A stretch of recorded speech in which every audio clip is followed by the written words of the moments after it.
Welcome, my brothers and sisters in atheism, to another mega bloodbath debate. I am so excited for this debate. Tonight, we have two amazing guests, Dr. Curt, MD, and Andrew Wilson, over the topic, is Christian nationalism good for America?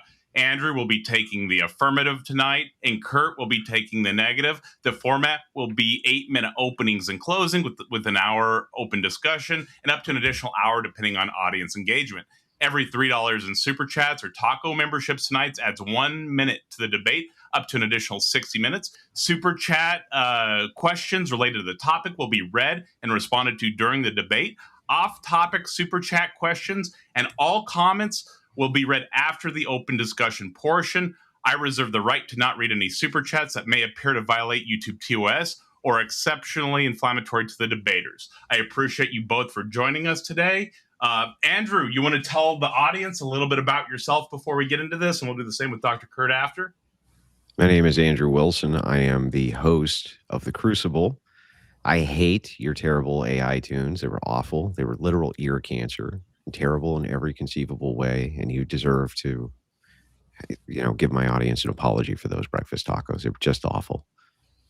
I'm sorry, Andrew and Andrew's audience. I loved. I worked very hard on that first one. I thought you guys would enjoy that, so I apologize. But I love that first one so much you have no idea. So very disappointed, but it's okay. I'm disappointed in you, bro. Like I thought it would be better than that breakfast. I'm kidding. I'm joking, obviously.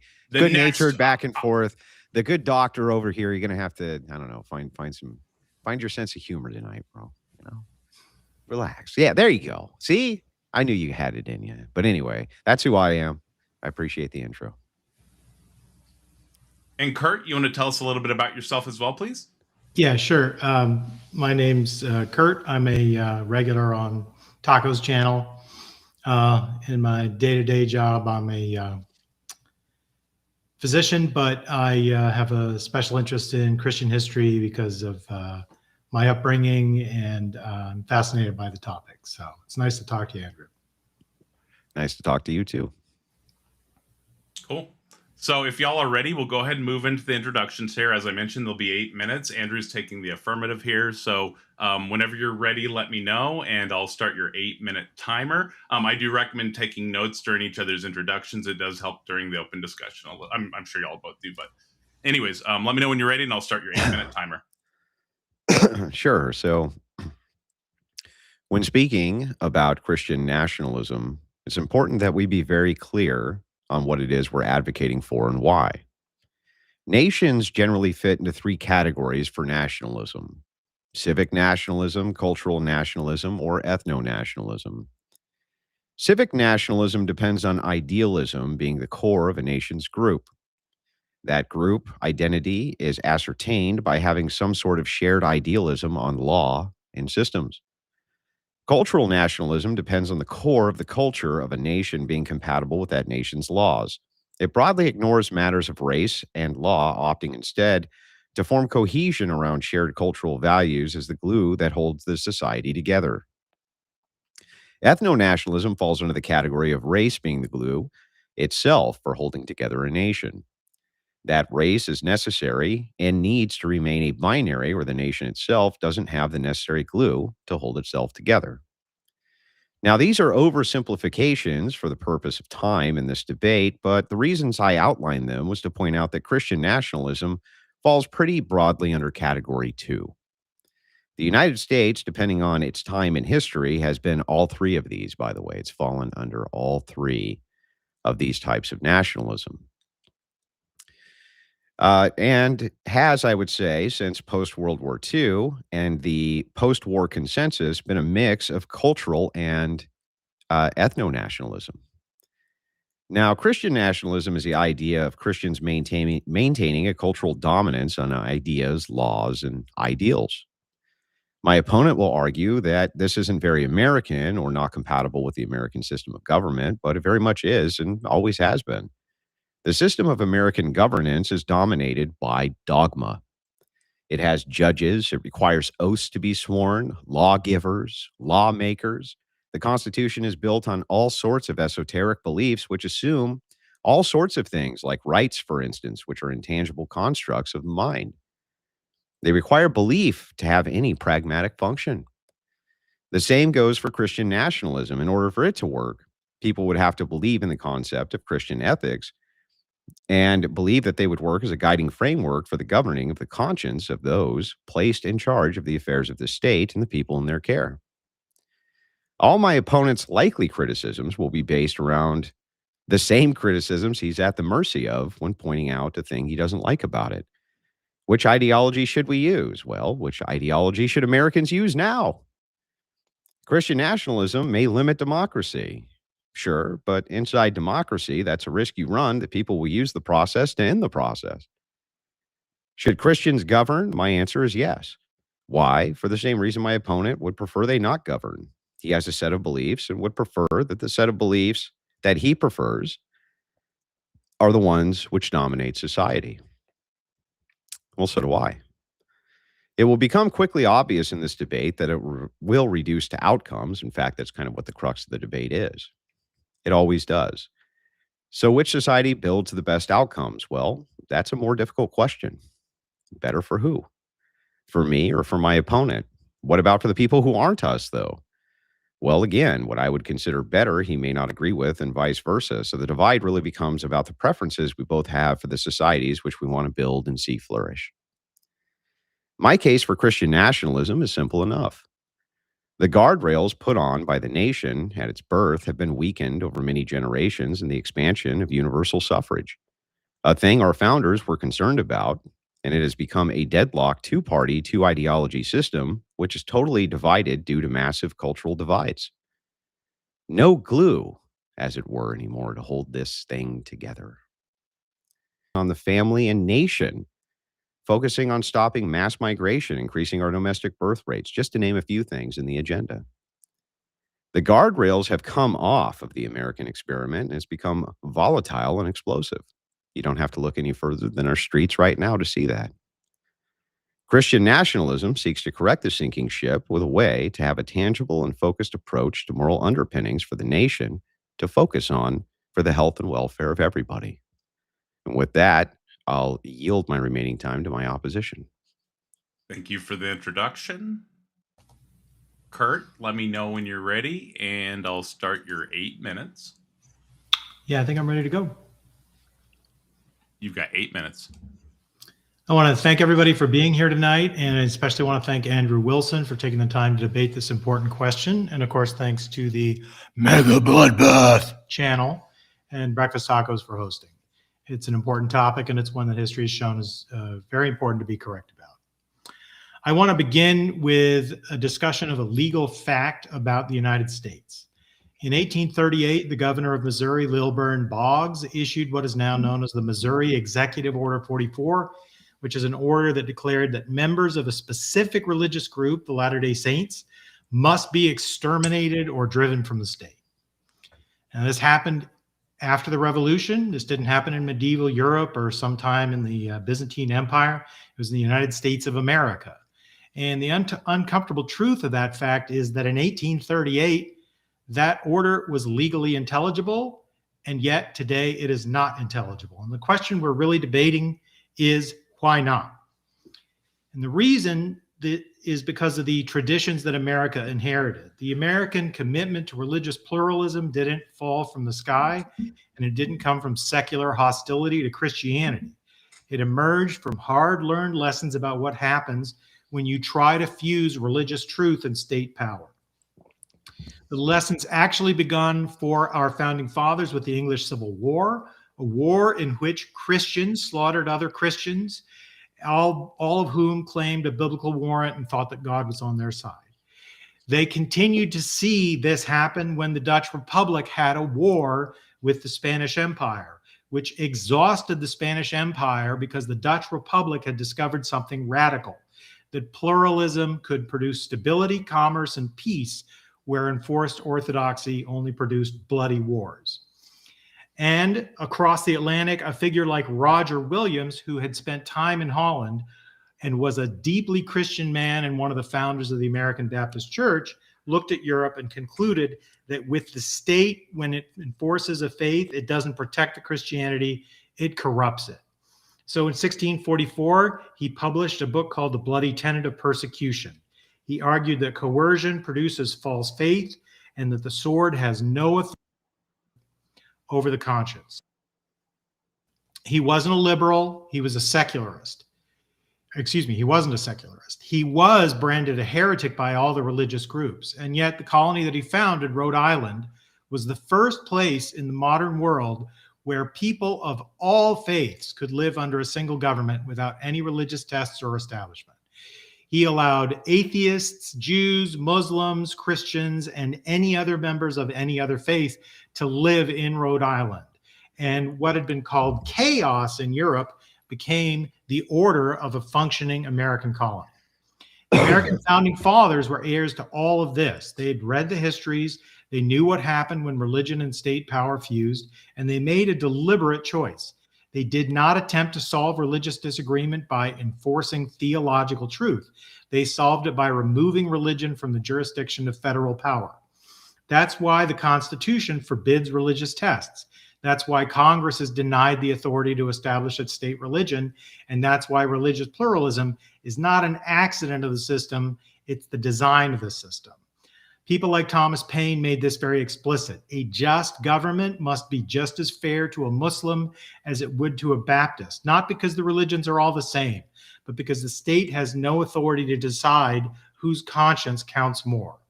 And so going back to Missouri, why is that idea unthinkable today? It's not because America became less religious. America remains one of the most religious countries on earth. And it's not because Christianity declined.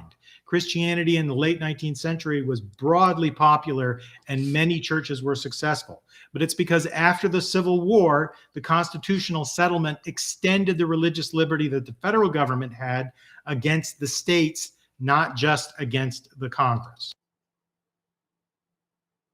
The Reconstruction Amendments completed the American experiment by making freedom of conscience a right no state could violate, no matter how popular, no matter how religiously justified. Christian nationalism would unwind that settlement. It would take us back to a world where Lilburn Boggs could once again order the extermination of a religious group or any other state minority, when the state decides which faith belongs and which must be suppressed. Before I close, I want to clarify a critical distinction because much of the confusion in this debate comes from collapsing two very different things into one label. Christian nationalism is a political ideology, and it's not an American founding idea. It emerged in 20th century Europe, especially in the 20s and 30s, as a response to mass democracy and secularization. And in that model, the state declares itself Christian, treats religious identity as a condition of belonging, and uses coercive power to enforce moral and spiritual conformity. That is very different from what's existed in the United States. From the beginning, America assumed that Christians would be citizens. They'd vote, argue morally in public, shape culture, pass laws consistent with their convictions, and hold the vast majority of the offices. The United States has been run and is currently run by Christians to the first approximation. But that is not Christian nationalism. That is Christian participation in a religiously plural constitutionalist system. The difference is not whether Christians act politically. The difference is whether the state claims authority over religious identity. Americans rejected that authority by design, but several people have misinterpreted that history, specifically out of a desire to enforce Protestant Christianity on the nation. The biggest thinkers in this are Cornelius Van Til, to who we also have thanked for presuppositionalist apologetics, and a guy named R.J. Rushdoony. They read the history backwards. They romanticize some pre-modern Christian societies as morally unified and then interpret religious pluralism as decay.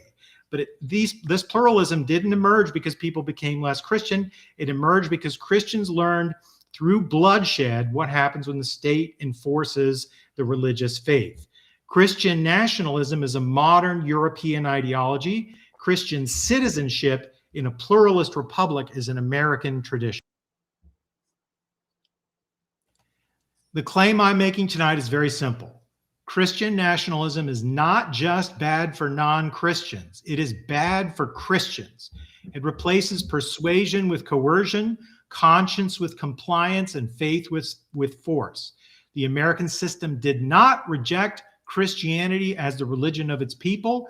It rejected the idea that Christianity needs the state. That is the tradition America stands in. That's the settlement that Christian nationalism would abandon. And that's what's at stake in this debate. The question is not whether Christianity is true. The question is whether the truth or falsehood of Christianity needs power to exile, imprison, or exterminate in order to make its case. Thank you, And that's Curt. all I have. Thank you. And once again, I greatly appreciate both of y'all and everybody and all the audience members being here. Thank you, everybody, for joining us for this debate. Let's get rocking and rolling here. Mega Bloodbath engaged. You have an hour. All right. So, This Andrew, is open discussion. I enjoyed your opening. I'm going to question a couple of things here first. When you're separating the three types of Christian nationalism, the civic, the cultural, and the ethno-national. No, just three types of nationalism, not Christian nationalism. Oh, okay. And then I'm giving you the scale for which Christian nationalism would fall, which would be closest to cultural nationalism. Okay, so what kind of nationalism would you think some country like Switzerland would have? Civic. Okay, and you wouldn't say that they have cultural nationalism at all? No, there's always going to be overlap between these ideologies. There's no exact way to note when the threshold has been breached, but we do know when it has been breached. When it's the case that the ideals seem to revolve more around the culture than it does around the idealism of ideology, that's when we tend to know that it's cultural nationalism which is being practiced. Okay, so can you give me an example of a country that you would see as primarily civic nationalist besides Switzerland that doesn't have like five? Well, I can kind of give you all the stages actually. Sure. So if you wanted to see a country which is a civic nationalist nation now, you would look at the United States. We broadly practice civic nationalism. The idea of post-war consensus being the kind of civic nationalist glue in which new American ideology came from. And the idea for that civic nationalism is new American idealism rather than any sort of cultural information. That's what it would fall broadly under. Now, if you wanted to look back at our founding, that would have been a mix of both civic and ethno-nationalism.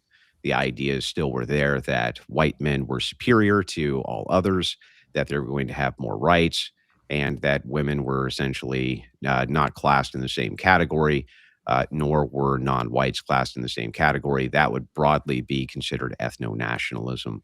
Or if you wanted to look at a modern state, you could look at Israel. I would say that that's mostly an ethno-nationalist state, though you could argue that that's ethno-religious. I wouldn't say that you're wrong, but I would look to that and say that it's an ethno-nationalist state. So it's a state for Jews, by Jews, ethnic Jews.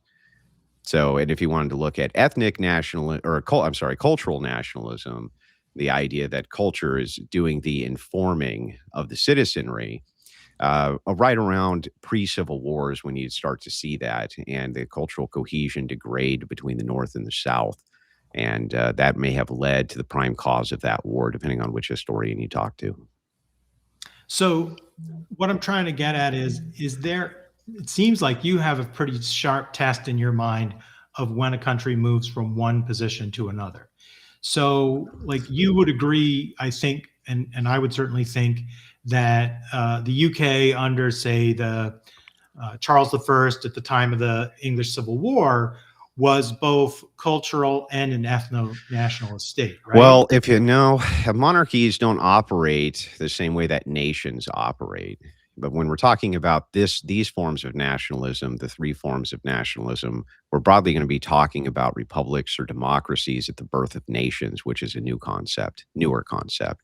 Monarchies follow different conceptualizations of, they don't have nations in the same way. The king is the nation. The king is the full authority. The king is kind of everything, right? It's God, king, country. Nationalism would be God, country, right? There's no king. So that would be kind of a delineation that I would make there. Yeah, sure. But kings always have to establish their legitimacy or they're overthrown. So that's true, but that's the case with any leadership. Presidents have to establish their legitimacy or they will be overthrown too. Yeah, Any leader right, would have to exactly. establish its legitimacy. So there's a layer between God and king where there's a time when a new dynasty takes over. Let's say Henry VII or somebody like that takes over a country and their legitimacy is at question. And so the question is, how do they Well, there establish can that be. legitimacy? Yeah, well, this is going to be broadly through the faith of people.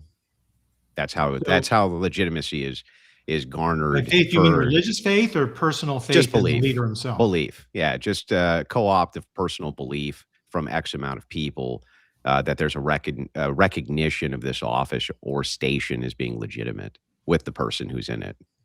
Okay, so in that case, then, when the country goes from being a monarchy to being a republic or being a democracy, then you start to see these sorts of nationalisms form.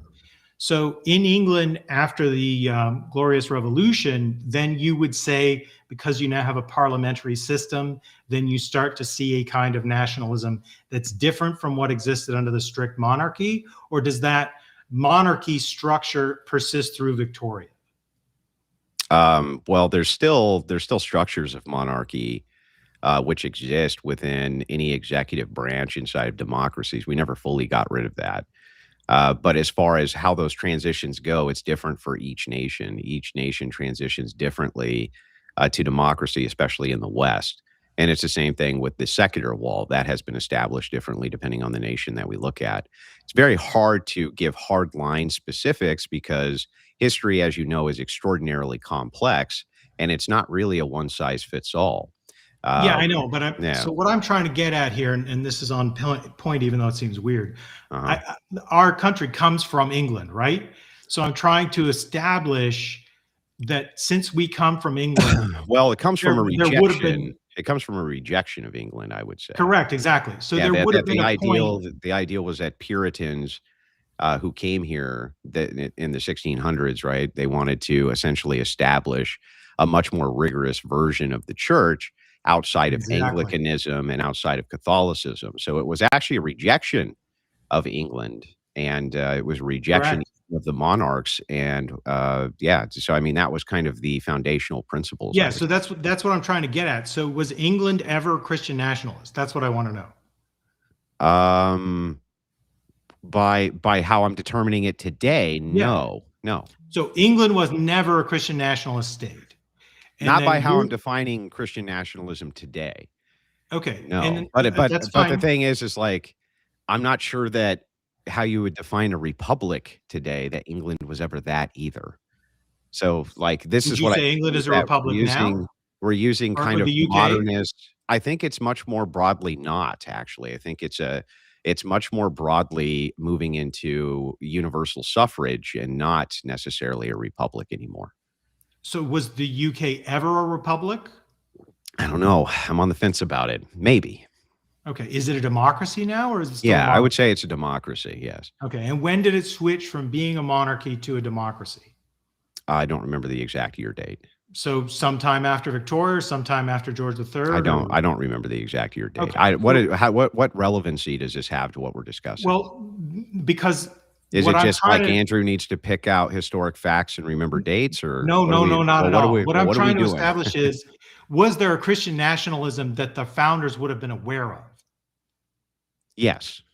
Okay, and what would that have been? That would have been the model, or no, that would have been the states. So what happened with us was we had the Articles of Confederation first, and secularists forget about that often. I'm sure you're a historian, so you didn't. The Articles of Confederation were broadly a failure. Yep. The actual compromise of the 10th Amendment for giving prospectively to the states all rights that the federal government didn't have was actually a compromise on religion more than it was anything else, so that each state could have an independent religion. Yeah, that's true. And they did govern locally, based on those independent religions. And that model persisted for a long, long time, in fact. And so Yeah, the thing so is, it's like, hang on. So yeah, that would have been broadly Christian nationalism or something akin to it. Yeah. okay, so yeah, and every single one of those states had abandoned their state religion by the start of the Civil War. Well, they had a lot of political pressure to do so. So where was that political pressure coming from? Well, it started with Jefferson. Jefferson began to do a tour around the United States, putting political pressure to begin the abandonment of that because he didn't like it. He wanted more power to the federal government. Most of the early founders did because they were spooked by the Articles of Confederation. We almost lost it all, right? The United States almost lost everything. If we hadn't federalized, we would have lost everything. So it started early on, and the idea was basically the federal government has been trying to transfer power away from the states essentially ever since the founding, which is what prospectively the states were concerned about initially, which is why the 10th Amendment compromise was there to begin with, right? Sure. And absolutely that your interpretation of the 10th Amendment prior to the Civil War is absolutely correct. But then the question is, do you see the 14th Amendment as taking away some of those possible governance strategies from the states? Yeah, well, you're allowed to amend the Constitution, and yes, I do think that. Well, I think that I can point to many amendments. I think that weakened states' rights, and many courts which weaken state rights. But when we get down to this, what we're actually arguing here, if we want to kind of jump to and get to the heart of this, I don't think that we're too off with each other on our historic interpretation. The idea here, though, is that we have moved from a representative republic, which we had at our founding, into something which is much more akin to universal suffrage and universal democracy, much further away from Republican ideals, which was set up for checks and balances specifically. And those checks and balances worked because we didn't have these independent voting blocks, which could then exert so much power against the federal government. And so that's what's happening. Hang on. I'm almost done. And that's what's happened now. And so the question that I have now is like, if it's the case that you want to move to a universal democracy and you want universal suffrage, which it seems like you're advocating for that, then what the hell is wrong with people having universal suffrage to end universal suffrage? That's part of the American experience, right? Is to amend the Constitution. I'm not advocating for universal suffrage in the sense beyond just the basic rules that we have built in the United States over the last, quarter millennium. Yeah, but I mean, that's a lot. That is universal suffrage. Like, there's only a few people barred from voting. You have to be a felon or underage, and basically that's it. Everybody else can participate. So that's not like something new. That's just the way things have been. It is something new. It's something brand new. It's in accordance with American history, that is a new experience. So universal suffrage.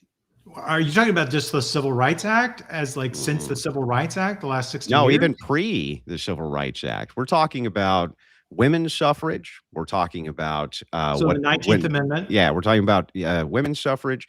We're talking about the states moving away from having the elections held in the states to now national elections. We have been moving into more of a universal suffrage system since the founding, essentially. In fact, the political parties spawned when they spawned, universal suffrage was kind of a response to them. They wanted power blocks.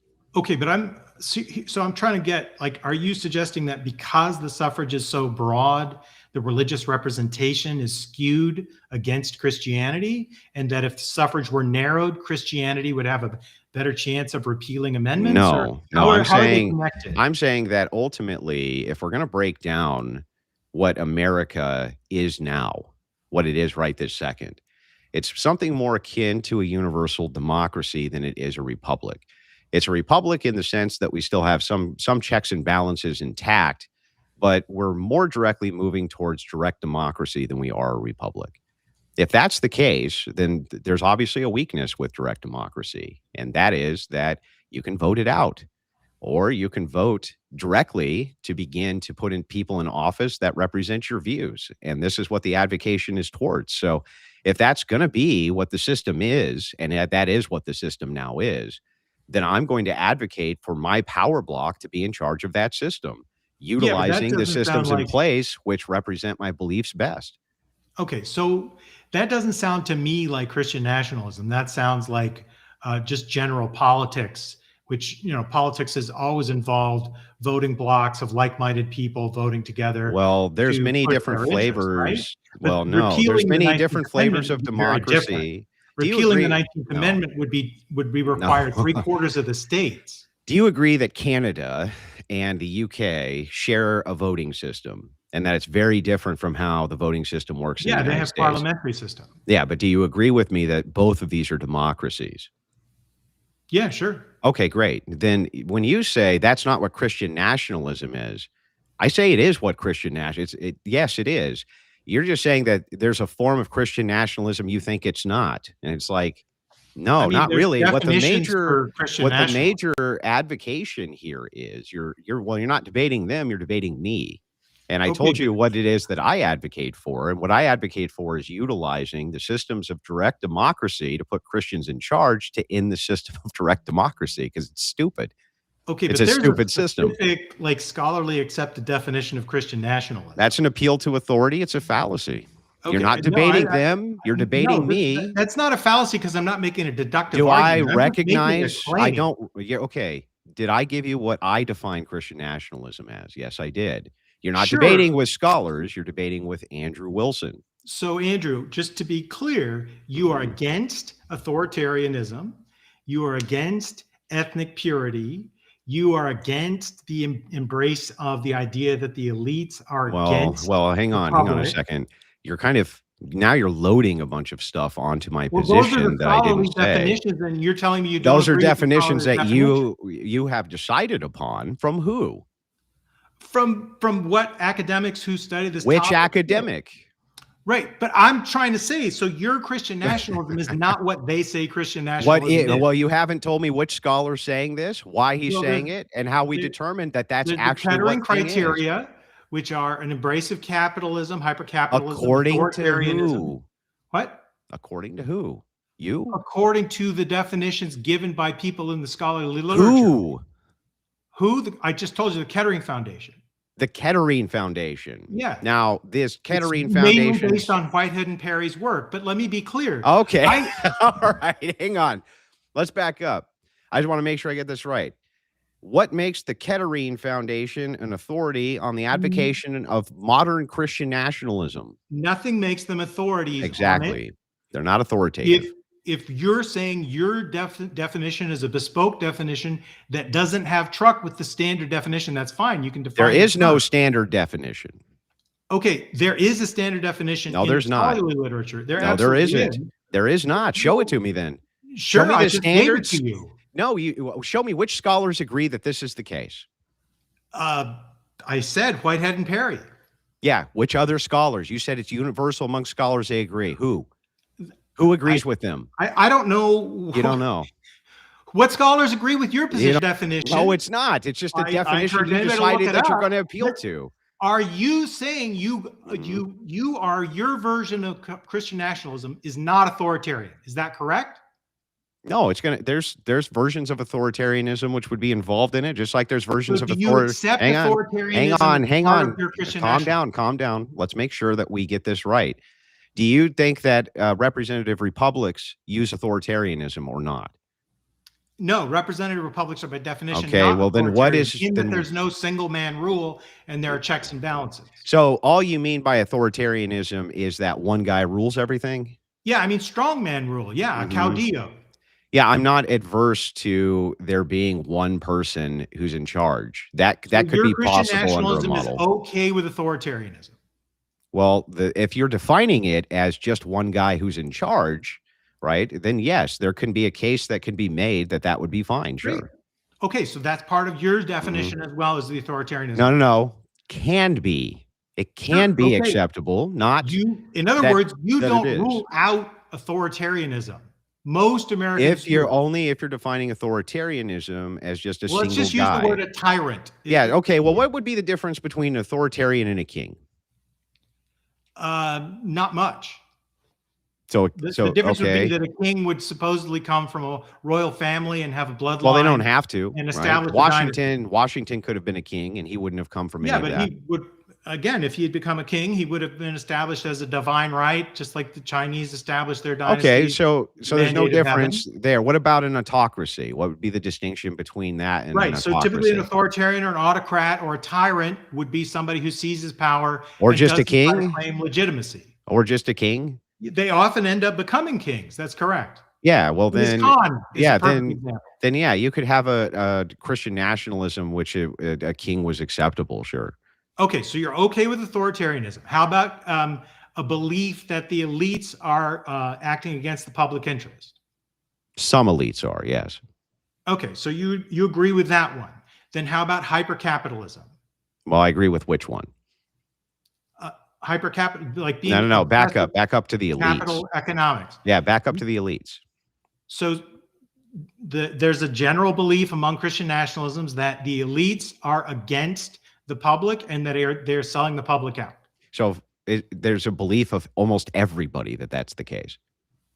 Okay, but again, I'm just trying to see where you interact with the standard definitions. Yeah, I think that some. Yeah, I think some elites do. Sure. Sure. Okay. So, and then how about in terms of capitalist economics? Do you strongly support capitalist economics? I do. Okay. And then do you emphasize religious identification with the country? Like this is a Christian country? Yeah. Yeah, I would prefer that, sure.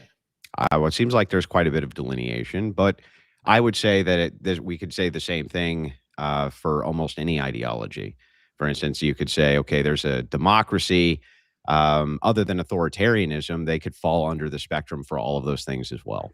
Every single one of them, in fact. They have a heavy preference towards capitalism. They don't want immigration. That would be the UK right now, in fact. Right? So you think democracies have an economic system that is necessary to be a democracy? No, I just think that it seems that there's a economic system which they find preferable. And that does seem to be capitalism, yes. Okay. Mostly it's being done to confuse people, but well, let me now ask and make sure I got your system correct. Are you basically for the status quo then? Well, again, it depends on what particular portion of the status quo you're talking about. Well, here, about. let's go through the status quo. The status quo is you want universal suffrage to stay basically exactly where it is. Right. Yeah, is that I don't right? have a problem with the voting rights. And you want the amendments to basically stay right where they are. I mean, there are amendments that I think might be made better. So I'm not saying but you want them to at least stay intact. No, not all of them. Which one do you not want to stay intact? I think you could certainly update the second with new language. Okay. So you just remove the Second Amendment. Any other amendments? I mean, I don't have a coherent theory of government that I'm defending here. I'm just going against. Well, I'm not asking for a coherent theory of governance here. I'm just asking, I just want to make sure that when you're debating this, are you debating this from the position that the status quo is better?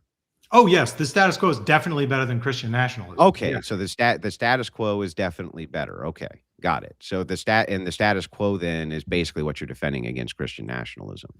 Yeah. The American settlement. Yeah. The settlement in which we saw what happened in the English Civil War. And we said, we don't want one group of faith patrons to take control of armies and fight with other faith people. Now help me out. That failed. Yeah. I understand. Failed because I understand the historic quasi-religious war in the Civil War. Yeah, I understand the historic prism, but help me out here just to understand a couple other things. Would you want you would want witchcraft and Satanism and these things to be protected under the Constitution, correct? I mean, I would protect plural religious beliefs, whatever those religious beliefs were. So witchcraft and Satanism do not harm other people. Right, exactly. And that's what we're getting to. So witchcraft and Satanism, you would want protected as long as you're not harming other people. Any religion, sure. Okay, so that when the Church of Satan comes out and says that specifically they want to protect Roe v. Wade as a ruling, right? you would have to concede that Christians believe overwhelmingly that they're supporting mass murder, right? Oh, I don't think that's I'm a not Christian asking if belief. it's true. I'm not asking if their belief No, I is don't even know if justified. I don't know if it's an overwhelming majority of Christians. You don't think so? I'm not 100% sure on the like sociology of it, but there are certainly Mm-hmm. many devout, faithful Christians who don't support like Roe Abortion. v. Wade being overturned. No, which it there's has been. not really. There's most of the traditional There are religious Christians. hospitals that prior Most of to the overturning traditional still did the Christian procedure. churches do, but if you wanted a complete breakdown, we can actually pull one up. But Sure. the whole point here is to ask you this: if it's the belief of a mass of Christians, let's just say it's not even the majority, it's like 49%, right? Sure. That is mass murder, right? Would they then have moral obligations to stop that mass murder from their view? I mean, if you're saying that if people think something is bad, they should try to stop it, of course. And so if they say, well, there's certain ideologies which lead towards this idea of abortion, why wouldn't they be resisting those ideologies? Why wouldn't they? Of course they would. And so the idea here that Christians are trying to get other Christians in the positions of power and are even willing to erode these various systems, we kind of have to, because you want to utilize these systems in order to protect abortion rights, the status quo. Who right? are the people who aren't Christian that were in power? What do you mean? You're talking entirety. like the this country entirety that doesn't have any Christians in power. Well, there's who are those people that are not Christian? Well, I would argue that there's a fourth branch of government, or possibly even a fifth. Some people refer to the media as the fourth branch of government. I've never really thought so. I've always thought that the fourth branch is the lobbyists and the NGOs. So it's like a group of elites who are controlling. It's not even a group of elites. It's just corporate interests. So you agree with me that it's documented that there's hundreds and hundreds of NGOs which have assisted with abortion rights advocacy in the United States. That's not even in question, right? I think there's hundreds of NGOs on most sides of most issues. Yeah, sure. Certainly. So it's not, that's not even, the more NGOs. So that's not even in question. And that many of them are millionaires and billionaires, as Bernie Sanders, which are millionaires and billionaires, right? There are millionaires and billionaires on either side of each issue. Totally. I totally agree. But the point here is that's why I said some elites, right? If it's the case that you have a mass majority, or not even a mass majority, but a mass of people, right, who are funding abortion advocacy, and you're saying, no, the status quo is better. This is why I said in my opening statement, better for who? You say it would be the best thing for Christians. Remember, this is what you said in your opening statement. Yeah, what absolutely. You're here to defend is that it's actually best for Christians. Can you explain to me, sir, how it would be best for Christians from their view to have abortion rights on demand for women? How would that be better for Christians? How? Well, let's not talk about abortion. We're not talking about abortion. We're talking about your claim, and your claim is Christian nationalism will be bad for Christians themselves. Yeah, it absolutely will. And then you say the status quo is superior to Christian nationalism. So then you would need to defend why it is in the status quo of you wanting there to be abortion rights on demand. How would that actually be better for Christians? Okay, let's just look at Ireland, right? So we can look at Ireland in the 20th century. It's a Christian nationalist country. It absolutely had church control of these sorts of things. How did abortion? That was because there was not a way for women who wanted to terminate a pregnancy to get that done legally and safely. Wait, how many cases of this do you think there were? Christian nationalism. How many cases of this do you think there were? The Magdalene homes? The Magdalene homes are of women. Hang on. Of women who were not able to get abortions who wanted them. They wanted them. In You'd Ireland? have to define that. Yeah. That's why the Magdalene homes existed. But because they couldn't get abortions? In the entire country. And do you think that the Christians would have supported you putting in rigorous abortion rights for women? On-demand abortion? Did put in rigorous abortion rights. The Irish government did, pushed by secularists. That's true. Wait, the Irish government is, as far as I know, run by Catholics. pushed by secularists, though. That's why I reference No, pushed by NGOs people and who special have interest beliefs about groups. the abortion issue, which is irrelevant to Christianity. No, it's not irrelevant. Let's point this There's out. nothing in the Bible about Tell abortion. me in the you want right to talk now, about the we're Bible talking- stance on yeah. abortion? Let's talk specifically about here. No, it's irrelevant. Remember, whether it's true or Okay, not. it is irrelevant. Hang on. I agree. Whether So let's talk hang about on, Christian stop. nationalism. Listen to what I'm saying. Whether it's true or not, you said in your opening, and I agreed with you. Whether Christianity is true or not is not what's relevant here. Yeah, I agree. What's relevant here is on what people perceive as better outcomes for themselves based on government design.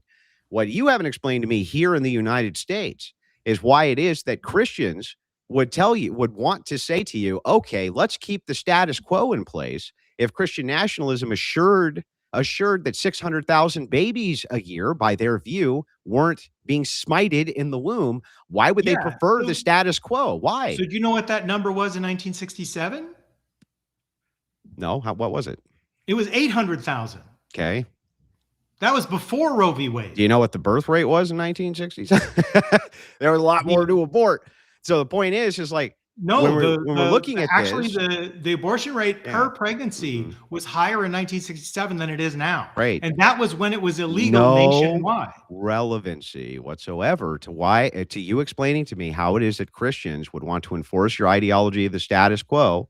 If it's the case that Christian nationalism is promising them an abolishment to abortion, which is the issue of their time. The abortion issue is a single issue that can be handled through normal political means and has been handled in a way that I don't support. It hasn't. Through normal political means. It hasn't been handled through normal political means. Supreme What's Court happened? Overturned Roe v. No, Wade. what Christians something want you're is they pleased want about? a constitutional amendment that you cannot get an abortion. Yeah, maybe they can compromise on exemptions for specific things, but that's what they actually want, is that.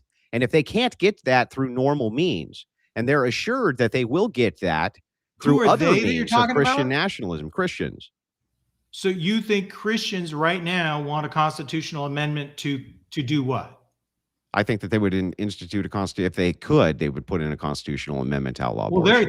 they can. They because can't. Of course, the amendment process still works, right? Yeah, but they don't have the numbers. 2/3. They don't have the numbers. And 3/4 of the states. Yeah, they don't have the numbers. Is they can't. Yeah, that's my point. They can't. Yeah, so they can't. So that's just normal politics. Yeah, so what? That's my whole point. Even if it's normal politics, if it's the case that they used abnormal politics, let's say, so and we're able to want an authoritarian who will ride roughshod over the American system. I'm not. That's irrelevant. Totally irrelevant. You have to explain to me why Christians, because you say this is better for Christians. Remember, it is. Okay, then explain to me what a Christian wouldn't give up for life and liberty to save 600,000 babies per year. What? Okay, so life and liberty. In 1838, people who identify as Christians were being targeted for extermination in the United States. That's life and liberty, dude. Wait, I'm sorry. Say that last part again. In 1838, people who identify as Christians were being targeted for extermination with a kill on sight. Under your Christian nationalism, that would be legal, right? It's legal right now under all forms of nationalism to on-site kill terrorists. Right here in the United States, right now under your democracy, under your status quo, Barack Obama could shoot and did a missile and kill a United States citizen. Okay, because he was a fucking terrorist, bro. If you think the extermination order just said terrorists or combatants, that's incorrect. It was all members of the faith. Oh, wait a second. Do you understand, right, that because maybe they use different linguistic models there, but right this second, if Mormons were labeled terrorists in the United States, if they were labeled terrorist officially by the United States government has the ability under current U.S. law to shoot a missile into their house and blow them up. Do you realize that, right? Hang on. Do you realize that? I do think that those laws may be on the books. Is that happening? Yes, it has happened. They have launched Okay. missiles and killed U.S. citizens. In their homes. Yes. Well, yeah. Well, if they're living abroad, yes, they've done it. Oh, you mean living abroad, not in the They're United U.S. Do U.S. citizens U.S.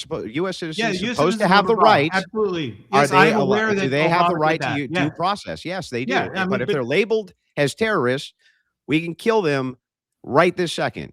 yeah. Again, that's a normal political problem. That has nothing to do with Christians. It's and has not a nothing to do with normal. Christian Listen, but you're saying that the status quo is better.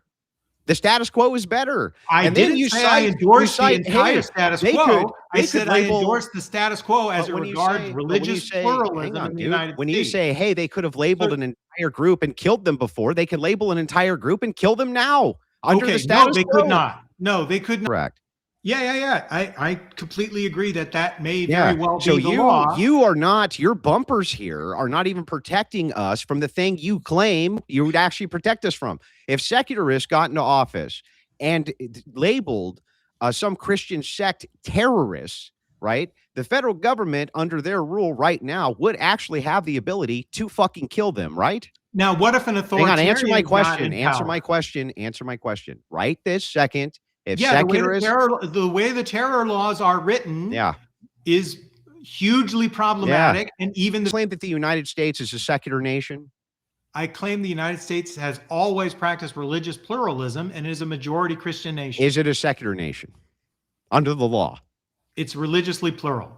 Is there a separation from church and state? Yeah, there's a separation of church and state. Well, correct. What do you think secularism means? Well, a secular nation would be a nation that's actively anti-theist, like the communists were. I don't think that that's the case. Can we get a definition of secularism to make sure? Secular would be no favored religion, if you want to see it that way. Then I think. Yeah. So if that's the case, then under secular rule. So Donald Trump is secular. Under secular rule, he's in a more secular office. Yeah.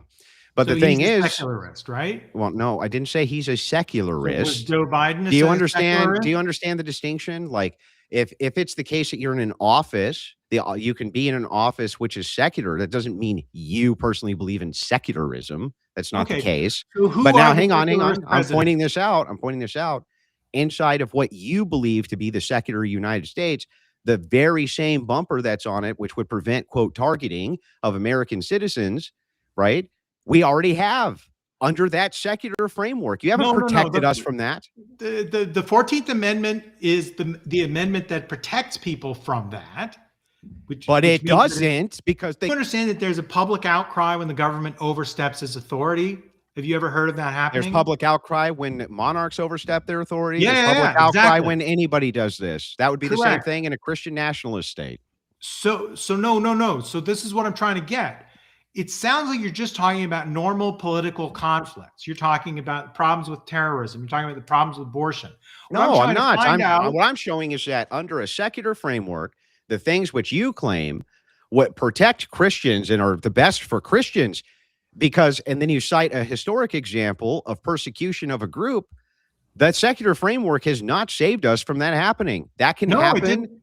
It didn't save the Fancher Party when they came through Utah. That's correct. It's not saving anybody from nothing. So the question is like, question to you.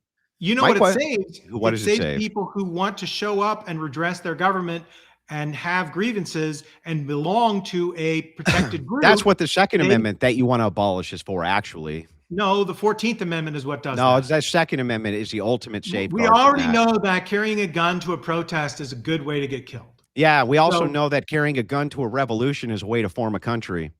So wait, that's what I'm wondering. Are you promoting a revolution? Because you have no chance of repealing the 19th Amendment. You have no chance of repealing the 14th Amendment. And we had no chance of repealing Roe v. Wade, right? The thing is that through the powers of persuasion, that just as communists came in and over many generations were able to persuade people towards different forms of governance and different ideas, so I think Christians can do exactly the same. And I think that we can also elect politicians which will erode these various things. Oh, well, what do you mean, man? When communists in academia, that's not even a question. That's not even is that even in question? In academia? Yeah, of course. You think that the majority of academia is Marxist? Not Marxist anymore, but I think that Marxist began the process of mass progressive progressivism inside of academia? Yes, I do. And I think that not only that, I think it's easy to track. And when you look at think tanks who work with these NGOs, the heads of them are I'm not here to defend academia. I just thought there was a country where Marxists had done a generations-long indoctrination strategy, and I didn't know you were talking about universities. You know that a lot of universities are Christian and operated by Christians, right? Like Notre Dame. Do you think Notre Dame has been taken over by Marxists? Yeah, it definitely. Notre Dame definitely has massive socialist influence and inside how about of the it. Catholic Church in general? Would you say the Catholic Church has been taken over? I would say that by the Catholic Marxists? Church has a huge problem with progressive ideology, which came from Marxists as well. Yeah. So what would have protected the Catholic Church? Rigorism, like what Orthodoxy has, because they hate communists. And the reason they hate communists is because of their direct persecution by communists. So the Orthodox Church was specifically built to withstand like these. No, it wasn't built. No, it wasn't built specifically. Marxist things. It's not built specifically to withstand it, but a byproduct of the rigorism is that it is able to. And do you follow the Orthodox apostolic tradition? Like, do you think it's correct? I do. And do you think it's instituted by God through the apostolic tradition? I do. Okay. And so if the Orthodox Church says something is a heresy, then it is a heresy, period, right? Well, the Orthodox Church doesn't run the same way that you would find in Catholicism with a pope or something like this. Yeah, that's correct. They have general consensus based on what their patriarchs say, but patriarchs can be wrong.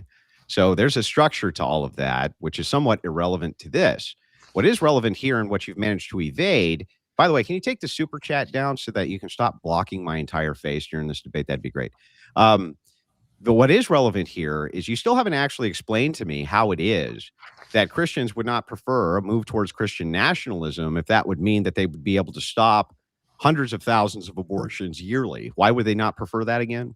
Well, first of all, not all Christians think that abortion should be illegal. So I don't think that you've established. And not all secularists believe that abortion should be illegal. Absolutely correct. That's a normal political problem. But it is a minor. Something that is a Christian versus but if I can demonstrate to you that most Christians do want it abolished.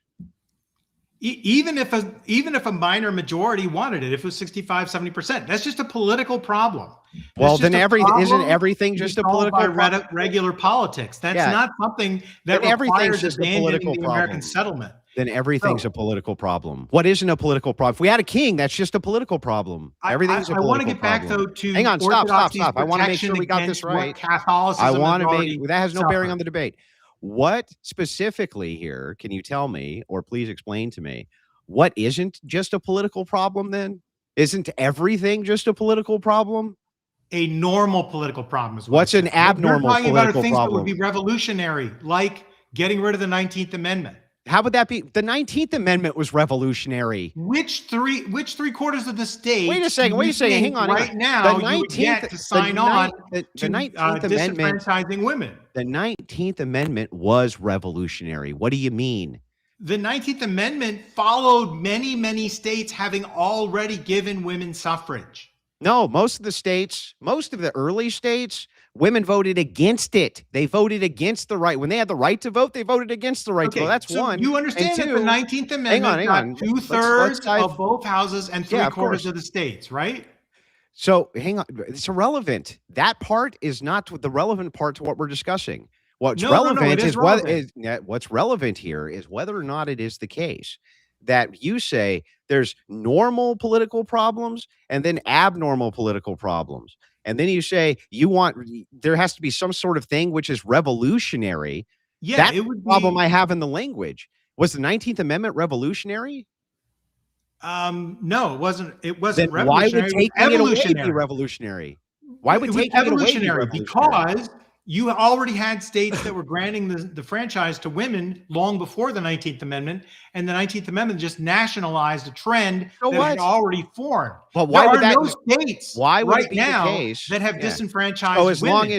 When those states are not disenfranchising women, that would be revolutionary. As long as it one would be state, taking something that currently exists and removing it. That's not what what something that's revolutionary is. Something that's revolutionary is something that's brand new and it's big. That breaks up the existing order in a way that's fundamentally. This is not a discussion of what's a revolution. This is a discussion of how Christian nationalism would remove the settlement of religious pluralism in the United States in a way. It's not. This is a question. A fundamental break with the imaging of the. It's a question of what's best for society, not a question of how it's going to do X, but whether or not the X thing that it's doing is achieving good things for people.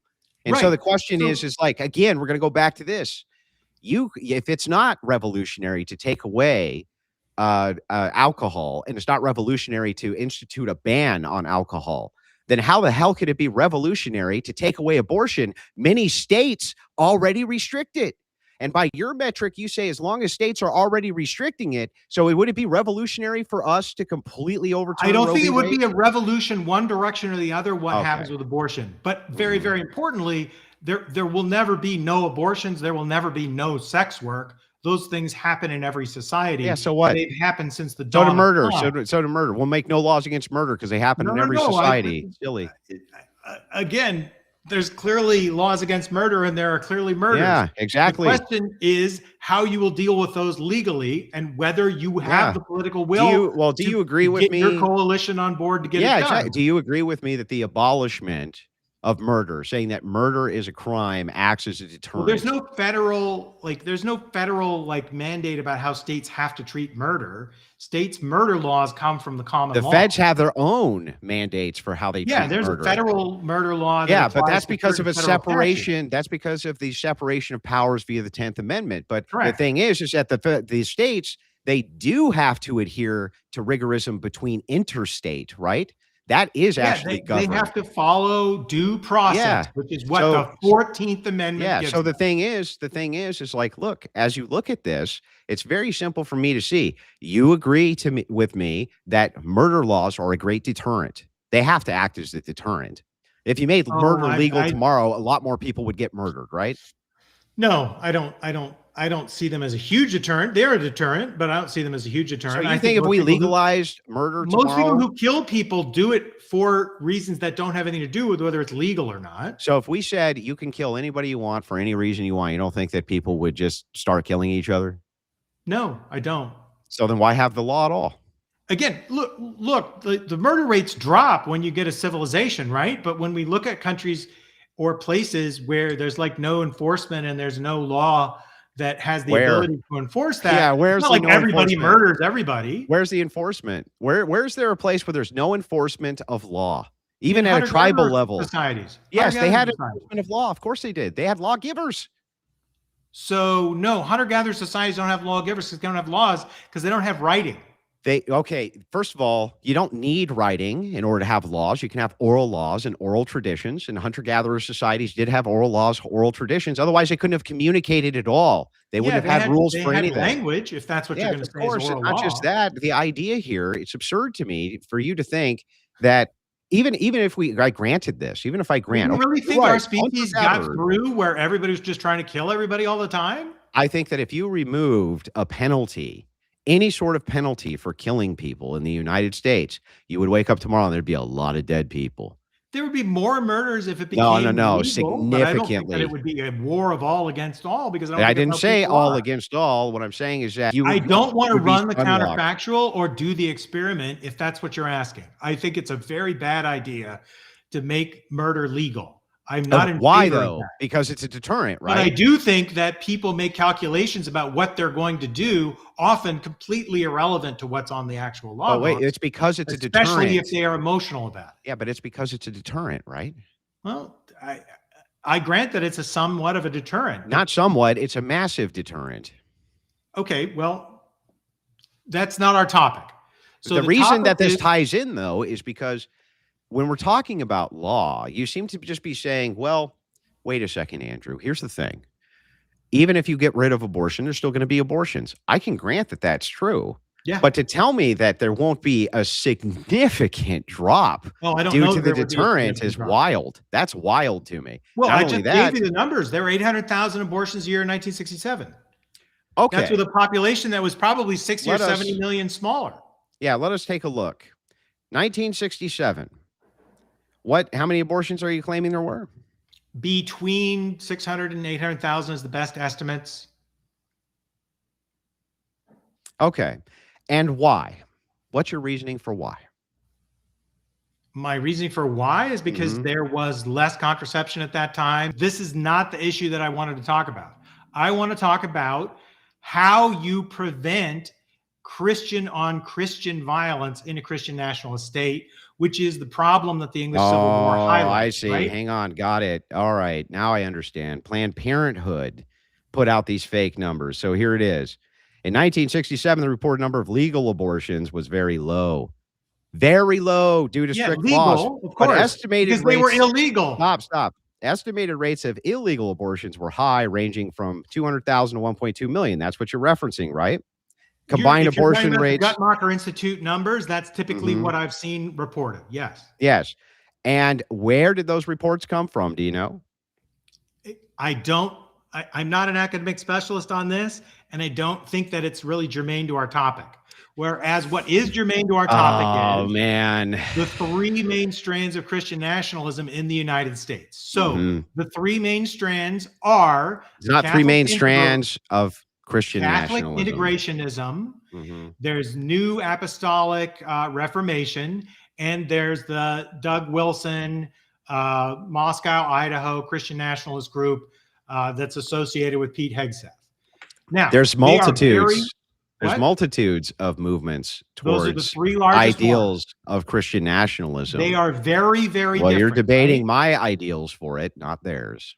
Yeah, they're very, very different, though. So if there was a Christian nationalist government, do you think that there would not be disputes among Christians about which Christian group was correct? Of course. You think there would not be that? No, I think there would be. Of course. There would be. And what would prevent them from becoming bloody? Well, what would prevent them would be the same thing which has always prevented them. You have the same problem. This criticism is a similar problem from you. Do you agree with me that there's tons of different ideologies in the United States right this second who are all competing for power? Do you agree that that's true?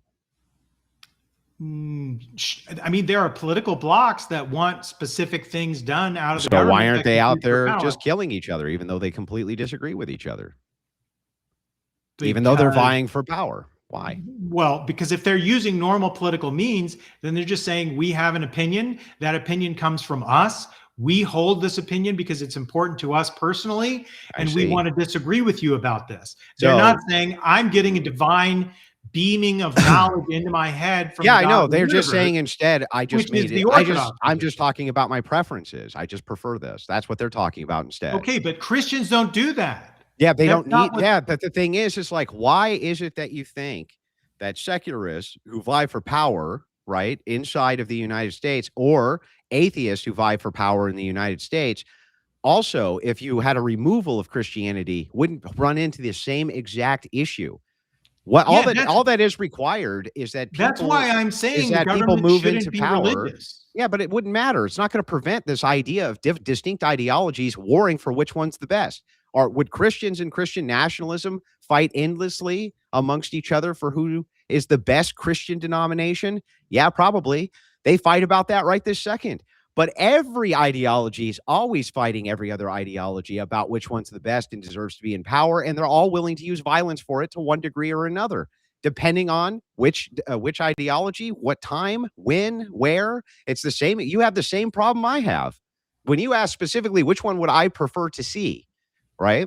I would prefer to see the one that helped me and assisted me with my political views. If I ask you the same question in reverse, if there were secularists who disagreed with many of your foundational views, right, but were willing to institute policies that you agreed with, would you still back them up? I mean, there's various levels of backing a given candidate or a given issue, right? I agree, but you would. If somebody completely agreed with me and I backed them fully, I would back them more. But broadly, you would. That they're the better of two evils, I would just vote for them, and that's exactly. It. That's and the that's whole. all. That's normal politics. That's that my require whole. Everything's just normal politics. The country with a religious identity. bro, everything's just normal politics according to you. When we get to what's No, revolutionary, no, what's no. not, you can't Fusing even the make up your United mind. States All right, y'all, identity just with one the moment. Christian Point of religion is not moderation, normal please. politics. So we've completed the first hour. Right now, we've got 44 additional minutes. So I'll be starting the timer. Feel free to open up keep it around the main topic, but feel free to open it up a little bit more and be a little bit more broad with the discussion. We've got 44 minutes starting now. Okay, let me start with let me try a different line of questioning. Sure. And then maybe we can try it this way. By the way, Curt, you've been very good faith this debate.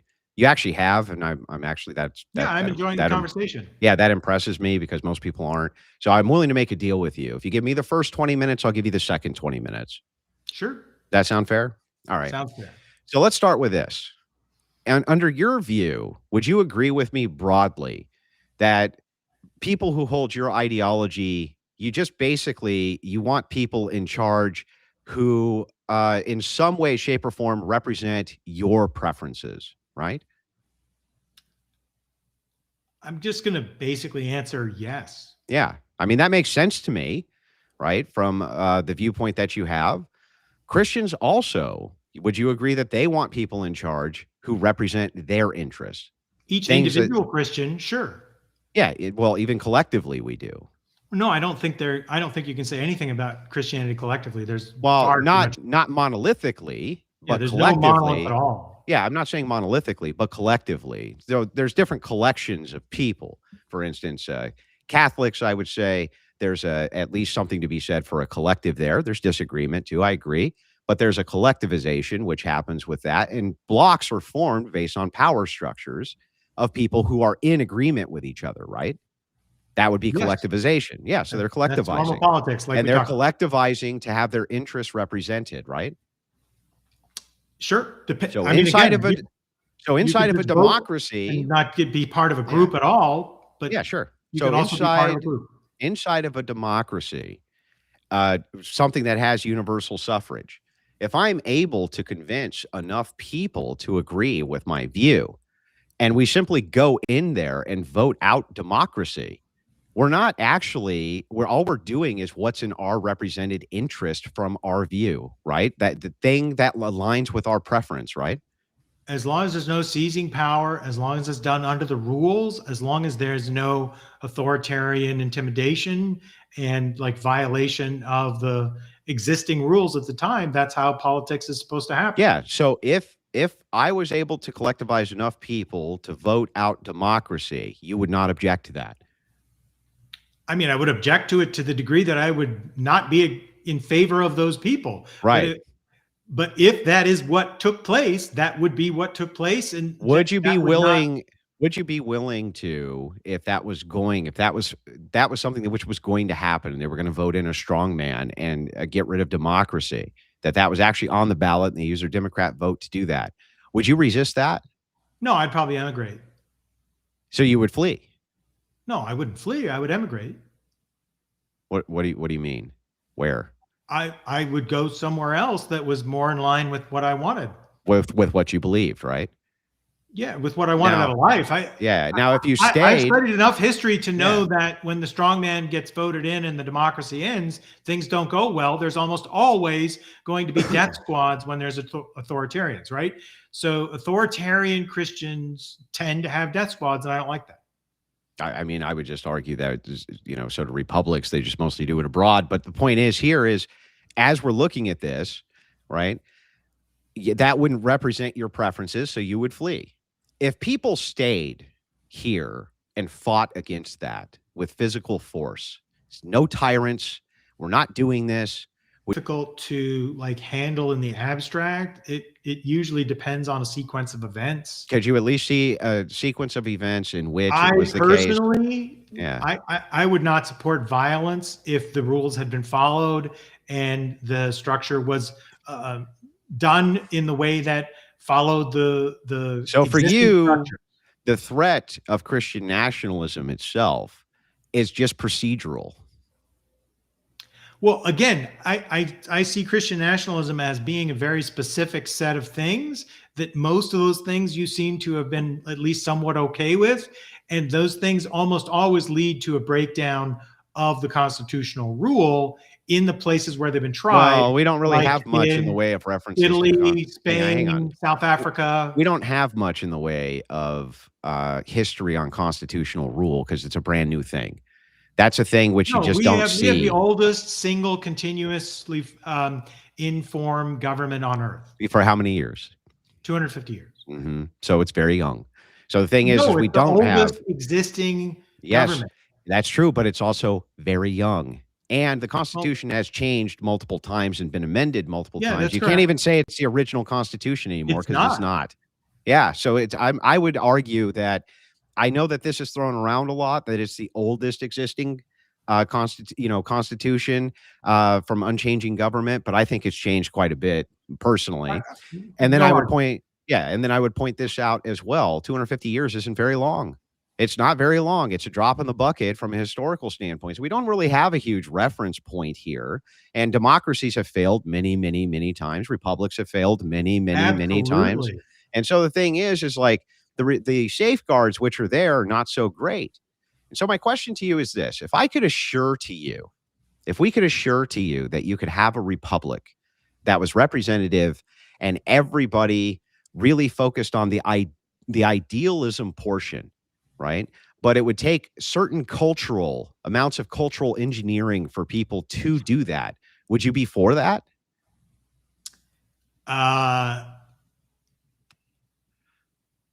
I'd have to, again, I can't just endorse an idea that I'm not seeing how it's going to work out. Like, let's say that there's strong propaganda from the top down, which reinvigorates the idea of the American family. It reinvigorates an idea of patriotism, reinvigorates an idea of nation and family, reinvigorates all of these ideas. And so they're willing to really protect the idea of checks and balances, the idealism of Americana, because they really feel like there's something there they can grasp. This just sounds like World War II era propaganda. Sure. Well, let's just use that. That's fine. Right? Was that good for the nation? Yeah, sure. Yeah, it was good for the nation. And so if I'm telling you that I want to capture ideologically people by doing the exact same thing, using top-down propaganda for the invigoration of the American family, the various ideas of unity under Christian ethics, the idea of there's one type of family unit which we should strive toward, which is a mommy and a daddy. But the thing is, hang on. Would you compromise on you not liking that if it meant that the republic would continue? Are you saying I'm a legislator or a voter? Well, in this case, it wouldn't matter. You'd be voting or as a voter, I wouldn't compromise at all. No, I'd vote what I thought. As a legislator, would you then? Again, legislation is the art of the possible. So if there was a big enough block for a big enough thing, it depends on the person. But as a legislator, it's a much, much tougher choice what to do. Would you compromise what the minority wants in order to continue to keep the republic strong? I mean, you're making it very abstract. It's not that abstract. I'm telling you how they're doing it. It depends on the compromise. If it's compromising, it's going to lead to there's no more gay marriage. There's no more gay marriage, and there's no more abortion, and there's no more sex work. Well, people will die if there's no more. Okay, I get it. I understand you don't want there to be no abortion. I understand that you want gays to get married, and I understand that you may want these things. That's not my question. My question is that let's say evil Christian nationalists get in, they outlaw sex work. They outlaw, that's illegal now, okay? Gay marriage, right? They can have civil unions, but they can't enter into actual marriages. And let's just say, that they wanted to reinforce from the top down the idealism of a man and a woman in a marriage, that this is good because it leads to increased birth rates, things like this. And it captured the idealism of people. Let's just say hypothetically it did. It captured their ideals. It made them feel like they were now part of something again, and they were moving towards those ideals. And part of that was patriotism and the idea of the republic and the idea of democracy and things like this. Would you compromise on those single values, those social values, in order to achieve that goal? As a legislator, it would depend on the strength of the block I'm going against. The strength is high. I would compromise to save as many lives as I possibly could. Yeah. So, okay. The strength of your block is also strong. Would you Yeah. but you knew if you could assure yourself that the republic would continue, right? You couldn't be assured the other way. Would you compromise on that? Again, if it's a choice between some sort of war or revolution and any sort of compromise, in my experience in history, the compromise is always the better choice. The wars or the revolutions are always the worst. That's what Christian nationalism is advocating for. It's advocating for See, I don't. massive social change using the political arm by removing many of these things and recapturing the identity of Americana under Christian ethics. That's the entire idea for it. No, but the idea is not to abolish the republic; it's to save it. No, that's not what Stephen Wolfe and the Calvinist Westminster Christian nationalists are talking about. Well, hang on. Stephen Wolfe does actually talk a lot about wanting to save the republic. Now Stephen Wolfe wants a Christian prince. He wants a reinstituted monarchy because he doesn't think the republic can be saved. But here's what he says specifically. He's talking about ethno-nationalism. He's talking about something different. He wants slavery made legal again. Yeah, I'm talking about cultural nationalism. I'm talking about an idea of shared culture, shared values, shared idealism. The idea that you can propagate that from the top down based on just making a few adjustments to social issues, which the majority want. For instance, the majority don't want mass migration. That is the case. They don't mind migration. They hate mass migration. Yeah, I mean, I don't want to get bogged down on individual issues, but to the degree that there's a political bloc that has the power to enact their legislation, that is just Christian patriotism. That's not Christian nationalism.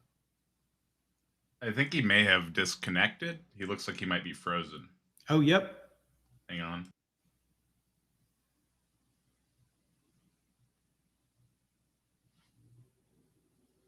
Well, I hope everybody is loving the debate so far. Andrew, can you hear us?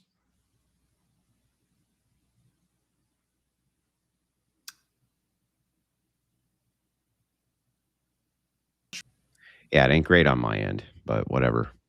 We'll do the best we can do with what we got. All right, Curt, you want to get back into this? Absolutely. All right. So the question that I was asking is whether or not you would be willing to support if you were able to keep these kind of republic values going, if you'd be willing to make compromises on things like abortion, on things like gay marriage, on things like this. That was what my question was. Yeah. So as a legislator, if it was going to be something that went against my understanding of what was the best for my constituents, I wouldn't compromise on it. It just depends on the exact compromise that would be being made. And that's the kind of thing that just happens all the time. Which is fair. That's fair to me too. So if we're looking at it from a matter of beliefs, if it's a matter of belief of what represents the Christian viewpoint the best and the collective of people who are in it who agree with you as part of that power block, then don't you think that those people are going to do what's in their best interest? And what's in their best interest is going to be to limit gay marriage. It's going to be to outlaw abortion. It's going to be to do all of those things, right? So like the question is right now, the way the Supreme Court has the decision set up, the gay marriage is an equal protection finding, right? So that comes from the 14th Amendment. So you would need legally to either do a constitutional amendment, or you would need to like make a legislative carve out that the court wouldn't invalidate because of equal protection clause. Yeah, that's you talking about legislative solutions, right? What I'm saying is that Christians are going to push towards methodologies which suit their worldview. And the thing is like what that's been the case since the founding. Yeah, the question then becomes is like, what basis do you have to criticize that? Because it's the exact same thing you're doing. The same exact thing you're doing is trying to legislate based on beliefs and issues that you think suit your worldview, and have not one time during this debate actually made a compelling argument for how it is that Christians, and this is your official position, that Christian nationalism is bad for You've not one time demonstrated that. How is it actually bad for Christians to push towards Christian nationalism in these issues? Because Christian nationalist governments, when the Christianity is fused with the government, what you get is state control of the religion. And when the state controls the religion, it doesn't just like make people have better family lives. What it does is it uses the totalizing control over the church to, totalizing control over the church to institute changes to doctrine, right? Roger Williams brings this up all the time, that what Christian nationalism does is fill the pews. Hang on. He's back. Sorry about that. Sorry. I only lost Did a you hear second. that? Go ahead. Yeah, this sucks so bad, but go ahead.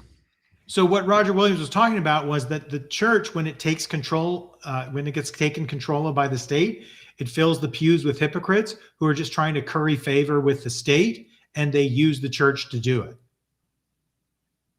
Yeah, but again, that's not anything which has been advocated here. And so the thing is like you can utilize a synergistic relationship. And here's the thing. If it is the case that there's a synergistic relationship between the constituency of politicians who are Christians and they're trying to enforce their will, they want their will enforced, they want their worldview enforced, they want their worldview legislated. You don't actually have a problem with that, right? It depends on how they do it, right? If they do it using death squads like the South African Christian nationalists No one's did, advocating here then I to don't. use. No one here is advocating utilizing death squads. But as long as Christians introduce whatever their value structure is through power of law, even if they change those laws to create a new structure for law, you actually don't have any problem there, right? But I don't see that as Christian nationalism. I guess that's the disconnect, right? If it's politics by normal means of Christians arguing for positions that they hold as Christians using reason and argument and political power without this being divinely mandated, then I just see that as normal. So they think politics. So if it's the case that Christians utilize the voting bloc of Christianity, they get rid of the 19th Amendment, right? They get rid of Roe v. Wade, they reinforce the Second Amendment, and they bring back things like the Pledge of Allegiance in school. They bring back the Ten Commandments. They want an oath sworn on the Bible specifically, right? They do all these things, but they have the power of law to do those things because they're in a legislative authority to do those things. You don't actually have an issue, right? Well, if what you're saying is using legal means, they get all those amendments overturned by 3/4 of the states and 2/3 of both houses. That's not the only Congress. way to get an amendment. That's not the only way to get an amendment. What? Yeah, you Congress agree that's is not the to only get way. an amendment, right? If that's the way they do it, then that is how the system is set up to be done. Well, you have to utilize you have to utilize the states, or you can utilize Congress. You have to do both. Wait, I'm sorry. What? You have to get. I'm sorry, man. You're breaking Congress up really bad. For a constitutional amendment. You have to do both. Okay. So help me out here, right? If it's the case that we get that a constitutional amendment is amended, right, or in some way retracted, and it's done via the power of a voting bloc constituency who gets their government in power, you don't have an issue with that, right? If there's a Christian revival, that could happen. But right now, the largest religious group in the country is nuns, like people with no religious affiliation. The second largest religious group as a single group is the Catholics. Right. But as long as Christians can convince them to go along with what their legislative authority is, you don't have any problem with that. Well, I just don't see that as Christian nationalism. So I guess that's the disconnect. If Christians go in and they use the power and authority of law to then change laws to put up a Christian monarch, you don't actually have an issue with that, right? I just think that's like Can you answer my question? You don't actually have an issue with that, right? I don't think it could be legally done. I don't think you could establish. It could be legally done if Christians could establish a legislative authority and put in, let's just say that they got rid of, I don't know, one branch of the government. They amended the Constitution and now you only had two, or let's just say they eliminated two and now you only have one. Can you tell me what your actual issue would be with that? My issue would be that I would have left the country probably long before they got to that point if they had that much power. But there's nothing actually wrong with them doing that, right? it seems like what you're saying is as long as they followed all the legal structures and did everything legally and didn't To kill change anybody all and of the didn't legal, use violence they followed the legal and didn't structures to intimidate change the people, legal but just structures. used Hang on. persuasion, would I be okay They with that? Yes, I would. Yeah. Okay. So as long as Christians utilize the legal structures to change the legal structures, you don't actually have any issues with that, right? I think it's highly unlikely to ever take place, though. We're not talking about what is likely. Yeah, right? yeah. If you're just talking We're a talking logical about- possibility Mhm. of a potential future where people simply use persuasion and argument to change enough minds to get a voting bloc large enough to do a thing that would completely change the way the United States is run, that has been done and could be done again, right? Yeah. So if they change the laws to get rid of all of these things that you really like, including democracy itself, you don't actually have any problem there because procedurally they're fine. So it doesn't even sound like you have an issue with Christian nationalism. It just sounds like you have an huge issue with Christian nationalism. Well, Well, I don't understand because as long as I procedurally Because Christian follow nationalism whatever. it's never come to power using that strategy. Well, wait a second. Who cares how they come to power with which strategy? I'm talking specifically if they use the strategy of simply overturning law via utilizing and subverting democracy to overturn law. You have no problems with that, right? Well, give me an example of a country that's done that.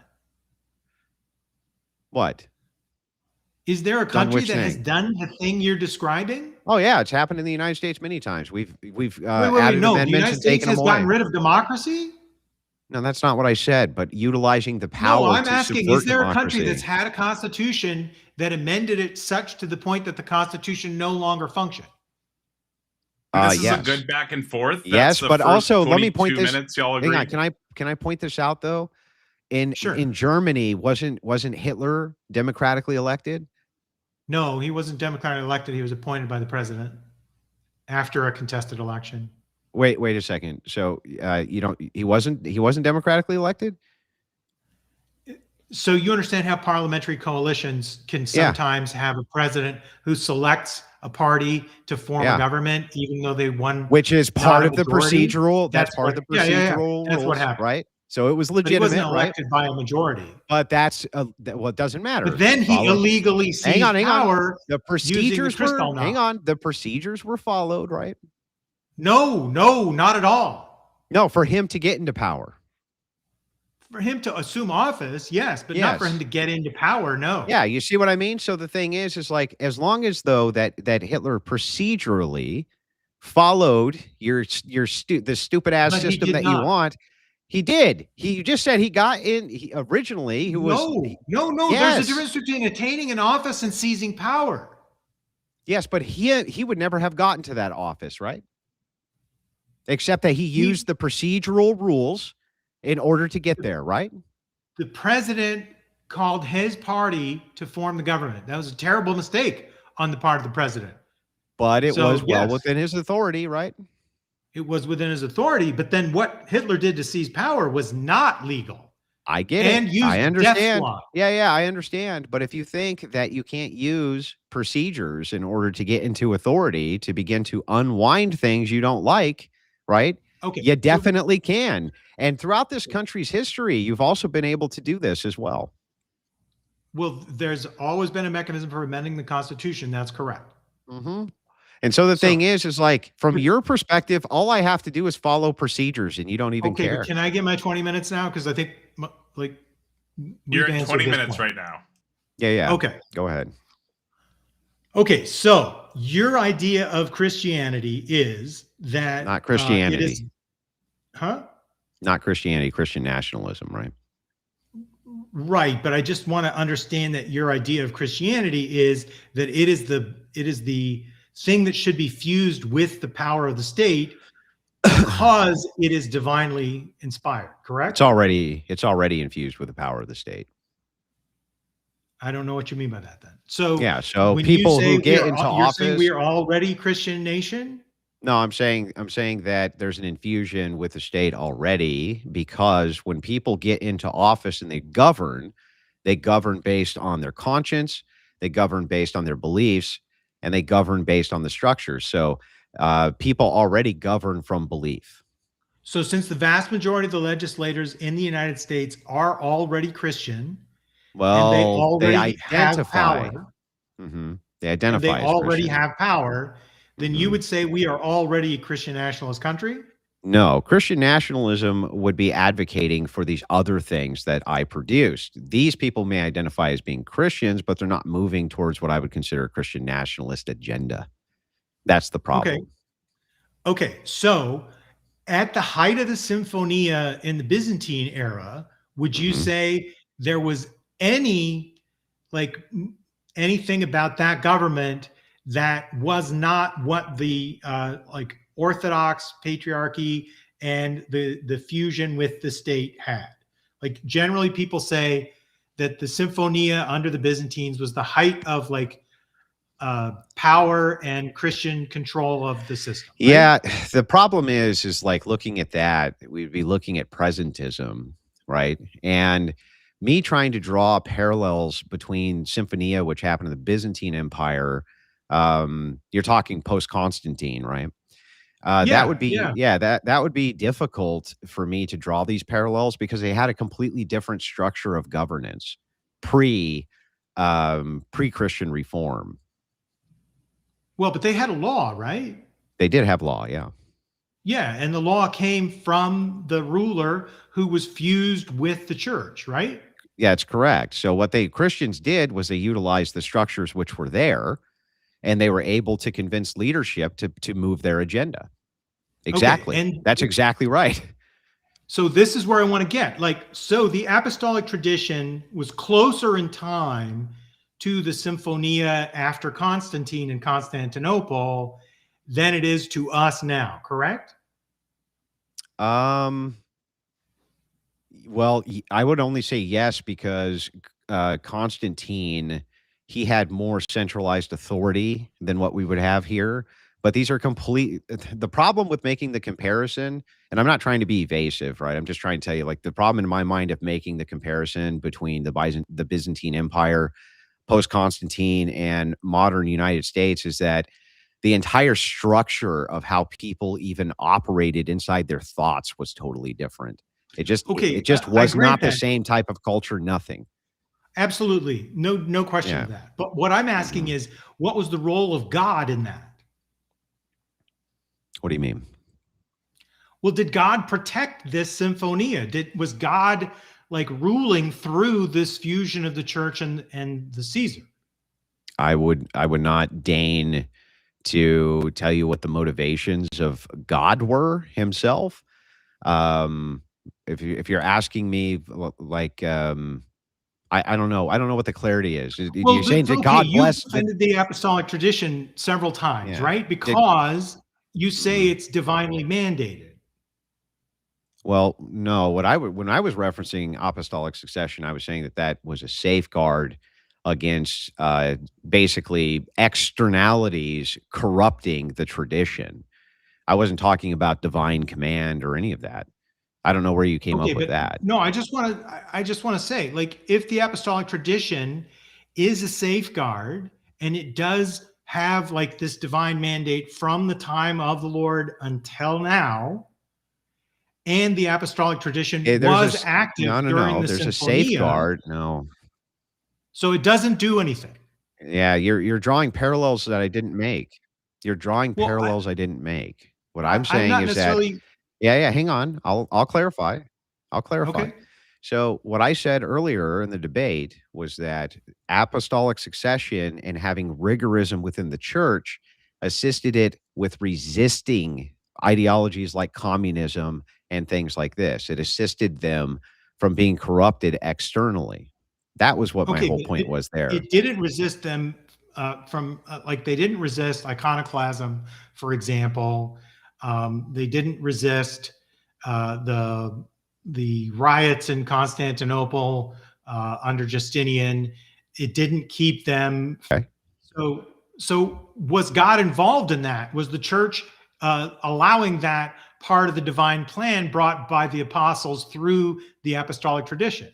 Well, that's a very narrow way to look at a sequence of events. So I don't deign to understand what the will of God Almighty is. That would be very, Well, then, very much past my pay grade. But if you're asking, what does it seem like there was some sort of divine intervention or some sort of the divine involved with Constantine becoming a Christian and then the outward spread of Christianity, which happened because of that?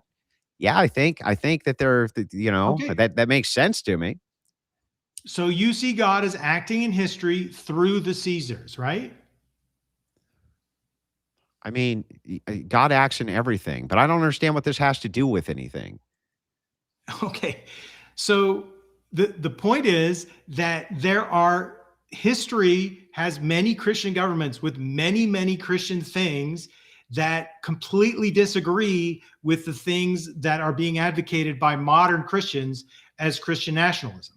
Like the idea that Christian government has one specific set of ideas associated with it just doesn't fit the historical record at all, right? So the question is, what's the mechanism whereby these modern Christian nationalisms that you're describing will interact with like scripture and tradition to find the truth? Because Christians disagree all the time. Well, hang on. As I tried to explain in the Civil War. That's well, okay. I understand your point now. Now I at least get what you're getting at. So, do you agree with me that when we're talking about government, that both sides, Christians, non-Christians alike, do utilize forms of pragmatism in order to get legislation and things like this passed that they want? Yeah, but why would the Christians need to do that when God is on their side? Okay. Well, that's a God not real, God real though argument, which is irrelevant. Ultimately, No, it's because if there's Mhm. Christian nationalism, Mhm. it presupposes that Christianity has added value to just regular secular pluralism. Well, wait a second. Couldn't you have a person who came to power who was completely and totally a secularist, right? But just didn't do the pluralism thing, and you would get a Oh terrible no, result? the world is full of tyrants, but on Yeah, so pluralists like so why would Montesquieu that be the theory of added government, value the portion? Montesquieu theory of government, that's the beauty of the current system. No, that's not the beauty of the current system. I don't know what the hell you're talking about, but the United States is full of intrigue and conspiracy and all sorts of horrific things. I don't know what you're talking about, but that aside, pointing The this out, United States is if you're currently saying one of the if best places in you're human saying history to ever have lived. yeah, because we have the biggest army and the best resources. But any nation who was here that which was founded, who had the best army and the most resources, would probably be a fucking paradise. That No, no, works. no. And let's point The this out. United Hang States on, military. means to I surrender. want to reclaim my time. I want to reclaim my time. Okay. Okay. So we have the apostolic tradition. I mean, I and the did let you apostolic give me tradition- rebuttals when I was questioning you, just so you know. I was good enough to do that. But I didn't let you. I didn't start a new line of questioning. You're starting What a do you new mean? line. Well, of I was just questioning responding. I about was just Warhammer. responding to that. I was just like, look, man, come on. That's a new ridiculous. line of questioning. Ridiculous It's statement. fine. I'll just take my time back. So, right. with the apostolic tradition, Even though I if there didn't do that. was a statement about like nationalism being bad and stating that it was a heresy, that would then mean that somebody who's following the apostolic tradition should not promote nationalism, right? Not necessarily. Again, So the you Orthodox don't Church support the doesn't. apostolic tradition. It's not monolithic. Do you understand? Like you need to have official church positions on things. Okay, so you if can't it's an hang on, official church position. stop. Hang on, let me finish. Okay. Okay. If you start doing quote mining and cherry picking on this, which I got a feeling you're about to do, I'm just going to point this out. The Orthodox Church doesn't operate the same way the Catholic Church does with a monolithic, unity-based leader. That's not how it operates. So I'm That's just exactly pointing that right. out. Okay, Yeah, go ahead. so the Orthodox Church typically makes statements in conciliary form where all the autocephalous groups get together, have a council, and make a statement based on the main autocephalous groups, whether it's Moscow and Constantinople and Antioch, and I think there's two others. Yeah, but each mostly patriarchate. Jerusalem. Yeah, but each Right. patriarch. Each Hang on, group- hang on. You're kind of conflating something here. Each patriarchate kind of acts on its own, as long as it's Okay, they acting do have within autocephaly, but they within the have framework. conciliary statements, right? They do, So but in they're operating 1872 within a framework. Okay, but in Go ahead. 1872, there was a council in Constantinople, and they said, we condemn nationalism, we condemn philotism, that is racial discrimination, national hatred, ethnic divisions, and conflicts within the Church of Christ is contrary to the teaching of the gospel. The Church of Christ is not founded on nations or races, but on the unity of faith and communion in the Holy Spirit. We reject the principle that ecclesiastical organization and pastoral care may be determined by ethnic or national identity rather than by canonical order. Any attempt to divide the church along national or racial lines introduces schisms and contradicts the Catholic nature of the church. So that so they're talking that the Orthodox hang on. conciliary statement is against Christian nationalism. Not at all. So the thing is what you're talking about there specifically, they were condemning philotism, especially ethnophilotism, which came from ethno-nationalism, which was kind of the order of the day. Okay. So but they also condemn nationalism. Yeah, but what did they give? They gave qualifiers. What they're saying is you're not allowed to not recognize that other people are Christians and put nationalism and racial ideals before you acknowledge that they're Christians. That's very different than saying you're not allowed to have a nation. That's why they're being very specific about the language. And what they called out there was ethnophilotism and saying that your national identity is going to take precedent over the fact that other people, recognizing that other people are also Christians. And there's a good reason for that. You don't want, for instance, to say, oh, because I'm an American and I'm part of like ROCOR or something, right, that I'm better than the Greek Orthodox because they live in Greece. And so I'm putting my nationalism or my national heritage before I put your Orthodoxy. I'm going to see you as an Orthodox brother first before I see anything else. That's what the point is. Okay. And you understand that there was a strong reason for that. And the reason was because the Patriarch of Constantinople at that time was facing pressure from the Caliph because the Caliph did not want to have a new Bulgarian Orthodox church that had autocephaly. And the Caliph could at any moment have removed the Patriarch of Constantinople and replaced him at that time, right? So today, this was also, go ahead. So today, the Patriarch of Constantinople is still legally required to be a Turkish citizen, right? Oh, we can hear you. So even today, the Patriarch of Constantinople has to legally be a Turkish citizen, right? I'm not sure. Yeah, that's the rule.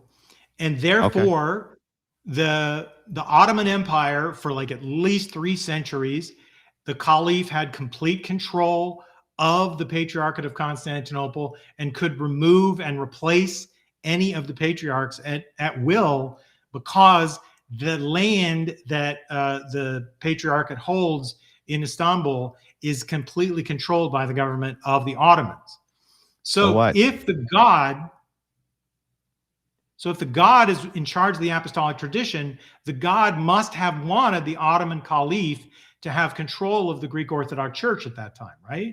Yeah, sure. If we just like eliminate free will and we eliminate the various complexities which happen between human engagements, and then we just adopt predeterminism, which is not. You said that God works through the Caesars. That's not a position. No, you said that. I don't know why you keep attributing to me positions I don't have. No, I said God works. No, you agreed with it. You said that's how Constantine got control of the church. No, and was that able never to spread had the church all over the world. What I said was, it makes sense to me that this could be utilized as a way to spread Christianity, sure, but I don't know what God's great grand designs are, and no Orthodox Christian is going to tell you he does. And by the way, Orthodox that's completely irrelevant. Say anything specific about God, right? I get that. We can say things that are specific about God and his nature and various things like this. Sure, of course. My understanding is it's mostly apophatic, which is because of the interaction between. It depends. Maybe you have it depends. Some people are blessed for it. Some people are not blessed for it. But the point here is, under Muslim control for hundreds of years, so it's understandable that it would become more like Islam. Okay, so the last couple of things I wanted to ask you about is the parable of the wheat and tares in Matthew? How do you view that? What the hell does this have to do with anything? What does this have to do with Roger anything? Williams' book. So it's in Roger Williams' book, The Bloody Tenet. I'm not which is Roger the Williams, main bro. scriptural argument that he Yeah, uses for why the government shouldn't have control of people's lives. Do you have anything about my with a religious point of view? Do you have anything about my positions?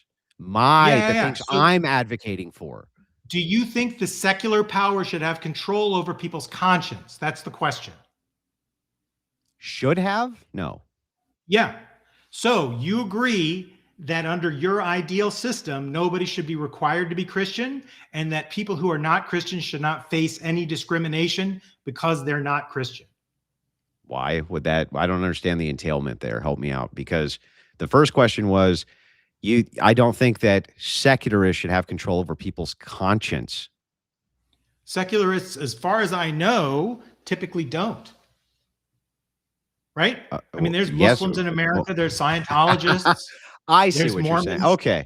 So what you're actually asking me is, should secularists leave people alone? Is that what you're asking me? Should Christians leave people alone when they take power in the way that you're describing as Christian nationalism? No, I think that Christians should legislate their morality. You are not in favor of freedom of conscience. Well, I mean, to a degree, but that's like saying that. Why can anybody legislate? Hang on. Why can anybody legislate anything, Curt? Okay, so there's 16 minutes remaining. There's legislation of religious identity throughout human history. Yeah, but why can people legislate anything unless you would have to then apply that that there's some control over the conscience of people if they can legislate anything? Okay. Let's try to think about it this way. Let's imagine that you're mandated to go to church every week. Okay. Would you see that as legal under a Christian nationalist government? Well, I mean, if that was the law, I would see it as legal, but I would have opposition. So if it was the law passed in the normal way, you would say it's great that Muslims have to go to a Christian church. Well, I didn't say that would be great. I said I would recognize it as a law. Hey, hang on. You would also recognize it as the law if it was procedurally done, correct? If it was procedurally done, yeah. Then what the hell are we disagreeing with here? Well, I'm disagreeing that I don't think that could ever happen procedurally in the United States. I think the counterfactuals that would have to happen in the United States for that to become a law would be insurmountable. Yeah, whether or not that's the case, whether or not you think pragmatically, I agree. Yeah, but whether or not you think possible, pragmatically that would happen, yeah, but whether or not you think pragmatically that would happen, you don't have a problem with it happening. That's my point. I have a huge problem with it happening, and I would fight very hard to make sure it didn't happen. I thought you were going to leave the country. I thought you'd leave the country. Yeah, that's one of the things I would do if you guys were that close to power. Luckily, you're not. You're like best 10% of Republicans support Christian nationalism. Mm-hmm. So it's a very minority weird position. Sorry? Yeah, I don't know. For me, I would recognize that as law, but asking me would I support the law? That's what you're actually asking me, right? Yeah, that's what I want to know. Is that something you would support? Is something that violates conscience? No, but I would support. I would support back and forth now. Hang on. Yeah. I would support some laws that violate conscience, just not that law. Like, for instance, I might support. Okay, so again, your commitment is to Christianity, not to the nation of the United States and its rules. It's always the Christianity first and then nation second. That's the problem with Christian nationalism. That's the perfect part. Then why are you leaving it? Why are you leaving it? I'm not leaving. I have no fear that anybody's going to repeal the 14th Amendment. Kurt, let me ask the question. I'm not leaving. Kurt, if you're saying that you put the nation above your own well-being and that above your families, then regardless of who got in and changed things around, why would you flee? Wouldn't you be there fighting for your nation if that was the top thing you wanted? Instead of, you're going to run. I wouldn't flee. I would emigrate, which people do all the time non-violently. Why would you leave the country and move to another country? Why would you be doing that? Yeah, why would you be doing that? To flee? It's not fleeing when you just would rather live somewhere else. Yeah, because you're afraid So you're running away, Are right? you saying that the founding fathers came from people who fled? Yes, of course. They were afraid. Okay. So America is founded on fear of people Well, who like fled. no. The founders themselves, no, that's not the case. Okay. Earlier than the founders, yes, that is the case. The framework that started. And you But no, believe our that those founders stayed and founders- fought. Our founders stayed and fought for what they wanted. They didn't flee. So They didn't run away, Curt. So our founders, who were mostly Christian, fought a revolutionary war against a Christian country. Christians fought one another, right? Yeah, sure. And so what is the protection against that happening again with this Christian nationalist system? There's no protection under Exactly. hang on. There's no protection under any system anywhere that prevents warfare between peoples. Not any fucking status quo system you got, not any system you promote, and not any system you can point to has been immune from massive warfare. Not fucking one, Curt. Yeah, it's absolutely true that there has never been a time when there are no wars, but That's there right. are fewer wars and fewer people dying from war today as a Oh, percentage of total bullshit. people on Earth than Oh, there give me has a ever break. been in human history. So the thing is, That's what I that's why like. you don't just use the metric of death. But when you're talking about 5 warfare, minutes remaining. Western democracy has not fucking safeguarded us from warfare at all. We've engaged in 2 global wars under Western democracy. Many Western democracies engaged in those wars as well. Hang on. We engaged in Vietnam. We've engaged in multiple police actions. We engaged in Korea. Absolutely. We're going to engage in more intervention in the Middle East. Democracy and republicanism has not fucking prevented it at all. In fact, it's done everything to aggravate it, because we have to be the policemen of the world, exporting our fucking values to everyone, don't we? No, we don't have to be the policemen of the world. There's nothing in the Constitution that mandates that. And in fact, But that's of course, the post-war consensus, isn't it? No, the biggest problem is really just the imperial presidency, which is a failure of our Constitution's system of checks and balances, right? Bullshit. It's due to the post-war consensus. The idea here is that the United States will not tolerate another hegemon anywhere. Period. End of story. Regardless of circumstance, we refuse to. That's official U.S. policy, by the way. We refuse to allow any global hegemon except us to secure our own fate. That's under wow. That was a huge success. Wow. And by the way, let's just start with this. During the Cold War, we were in actions all over South America. Our CIA was everywhere killing people. Absolutely. Our CIA was everywhere killing people. Like, absolutely. And we were financially bankrupting entire nations. It never turned into a hot war. The Cuban Missile Crisis did not result in a nuclear It has fire. not prevented hot wars. Democracy has not prevented hot wars at all. It has not prevented a hot war between the United States and the Soviet Union. Yeah. Okay. Oh, great. And then we've had how many other wars? The United States has been involved in the rigor of warfare basically every year it's been in existence. You are exactly right. And I don't support hardly any of them. Yeah, so you have your safeguard bumpers here are not great. They have not prevented the very things you're claiming Christian nationalism are already caused by your system. No. The wars caused by Christian nationalism are spectacular, right? So, like, what's the most bloody war ever in religious history, right? In comparison to like World War I and World War II?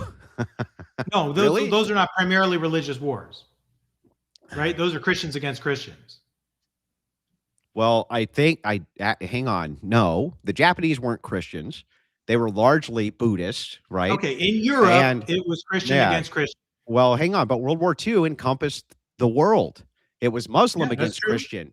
It was Muslim against Christian. 2 minutes Christian remaining. Against Christian. Secularist against Christian. Atheist against Christian. The whole world was involved in this. And this was a participation of ideology, ideological democracy. But it wasn't a religious war.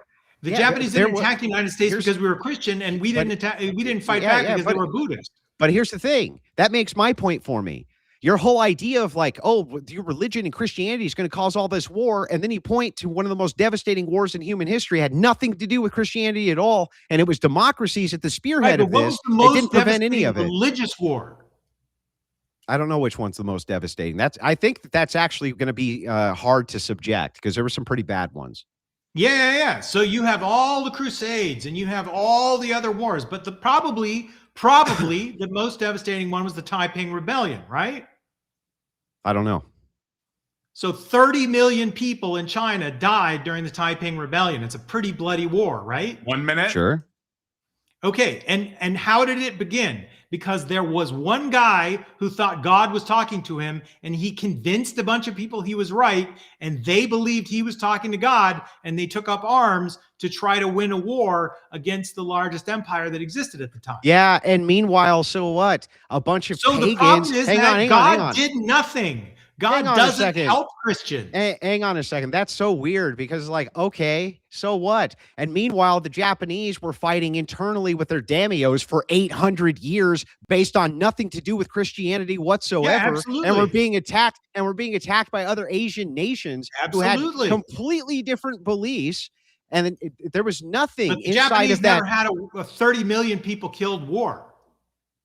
They didn't have 30 million people to get killed, but their history was so overly bloody and so overly ridiculously bloody that it would make a modern person cringe if they found out what the secular governments there were doing against the Buddhists, for instance. It's like secularism did not prevent it. That's why you use a Montesquieu settlement. All right, I'll just finish with this. Are we going to move into closings then? Correct, yes, sir. Okay. So here's what I would say. You never actually demonstrated why we shouldn't have Christian nationalism, but I felt like I demonstrated pretty well why we should, or why it is that from the Christian perspective, we should. I think that I made much more compelling arguments and points than you did, but in Curt's defense, he was a good interlocutor. I enjoyed the debate. It was heated a bit, but I don't think he came here. I don't think he came here in bad faith. I think he came here for the purpose of having a legitimate debate. And it was a lot of fun. But what I will say is that all we were able to establish in this debate is that the very same kind of, the very same like procedural things that he wants, which gets people into power. He's fine with Christian nationalism as long as we follow the protocol. That's what's so funny is it's like, he's fine with it as long as we follow the protocol. And if things get too bad, he's just going to leave. Right. But Christians, he says that's not fit. The problem with Christianity is they put Christianity first, the nation second. And yet, if his nation's under assault, he's not going to stay and protect it. He's going to flee it. Right. So how's that putting the nation first? It's like it was one contradiction after another like that, arguing with Curt on Christian nationalism. Let's point a couple other things out. He never demonstrated how secularism has prevented any wars. He just pointed out to huge secular wars. He never ever showed how these bumpers and safeguards prevented empire, how they prevent the United States from foreign actions, how they prevented any of the various things that he's against. He just says, well, I've always been against that. None of the bumpers have done anything to prevent any of this. None of them that he has put in from his supposed great, fantastic system. Really, when it's reduced, the two ideologies come down to this. Christian nationalism is a promotion of a non-degenerate, duty-based society. Curt's society that he proposes is about trying to maximize whatever an individual wants to do, regardless of duty. And they really come down to this legalistic framework of procedure because they have nothing else to base it on. He knows its preference. He knows that he wants his preferences enforced at the government level. And so he knows he has no basis to tell me I shouldn't be able to do that. His only basis is, well, it's not very fair if you use the procedures of the system in order to throw the system out, but he still considers it totally legitimate. He never made an actual argument about how any things I proposed would be bad, only arguments about how sometimes in the past we banned things and they still happen on a much more limited basis. It's like he just never made a compelling argument as far as I could see. And I was willing to engage with each one. And so with that, I'll turn the close over to Curt. And by the way, I do appreciate the time. Well, I want to thank you, Andrew. It was here, and I'll start yours. Yeah, Andrew, that was a good, interesting debate. I thought we had some interesting give and take there, and you've been a very straightforward interlocutor, and you haven't dodged very much, and that's been great. So what I do want to make a couple of mean points here, though. The thing that I am defending is that I am against Christian nationalism, and that's it. I'm not trying to replace a bad idea. I'm just saying it's bad. If your car's engine is bad, I can tell you it's bad, and I don't have to replace your car. I can just say it's bad, and that's all I need to do. And that's what I'm doing here. I'm saying Christian nationalism as an idea for the United States is bad. And the reason it's bad is because the founders, if they were Christian, if they were trying to set up a Christian government, they did such a bad job that they put in no religious establishment in the Constitution and no religious test for any office. And that system held up for a quarter of a millennium. And rather than simply applying to the federal government at the beginning, it then was generalized by the 14th Amendment to apply to every single state in every place. So if the founders were genuinely Christian and they genuinely wanted us to be a Christian nation, that is an example of the motor. And if that's Christian nationalism, if it's simply the system is part of the United States tradition and follows the no religious test and the Constitution that we have and just has more Christians in it, and those Christians argue just like Christians have always argued for their positions, then that's fine. But that's not Christian nationalism as it's understood. And I just don't see where that should be called Christian nationalism, because Christian nationalism is the fusion of the government with the state and specific promotion of Christianity on the part of the state. And that is what I'm against. That's my closing. That's your time? Okay, perfect. So I did put up a vote in chat for tonight's master debater. I put Dr. Curt and Andrew on there. So whoever you think is tonight's master debater, please put a vote on there, and we'll announce that here shortly. We do have quite a few super chats, and so we'll power through those real fast while everyone's voting. I did put the link in the back too, if you wanted to link that for votes or anything. Now, hang on, man. I can't actually stay for super chats this evening. I have another engagement that I have to get to, but I did want to finish out the debate. Well, I greatly appreciate you being here, as does the audience. And this was such a wonderful debate. This was a really, really fun back and forth. I really enjoyed the discussion. Yeah, I did too. Anyway, I hope you have a wonderful evening. I enjoyed it a lot. Yeah, we'll do it again sometime, man.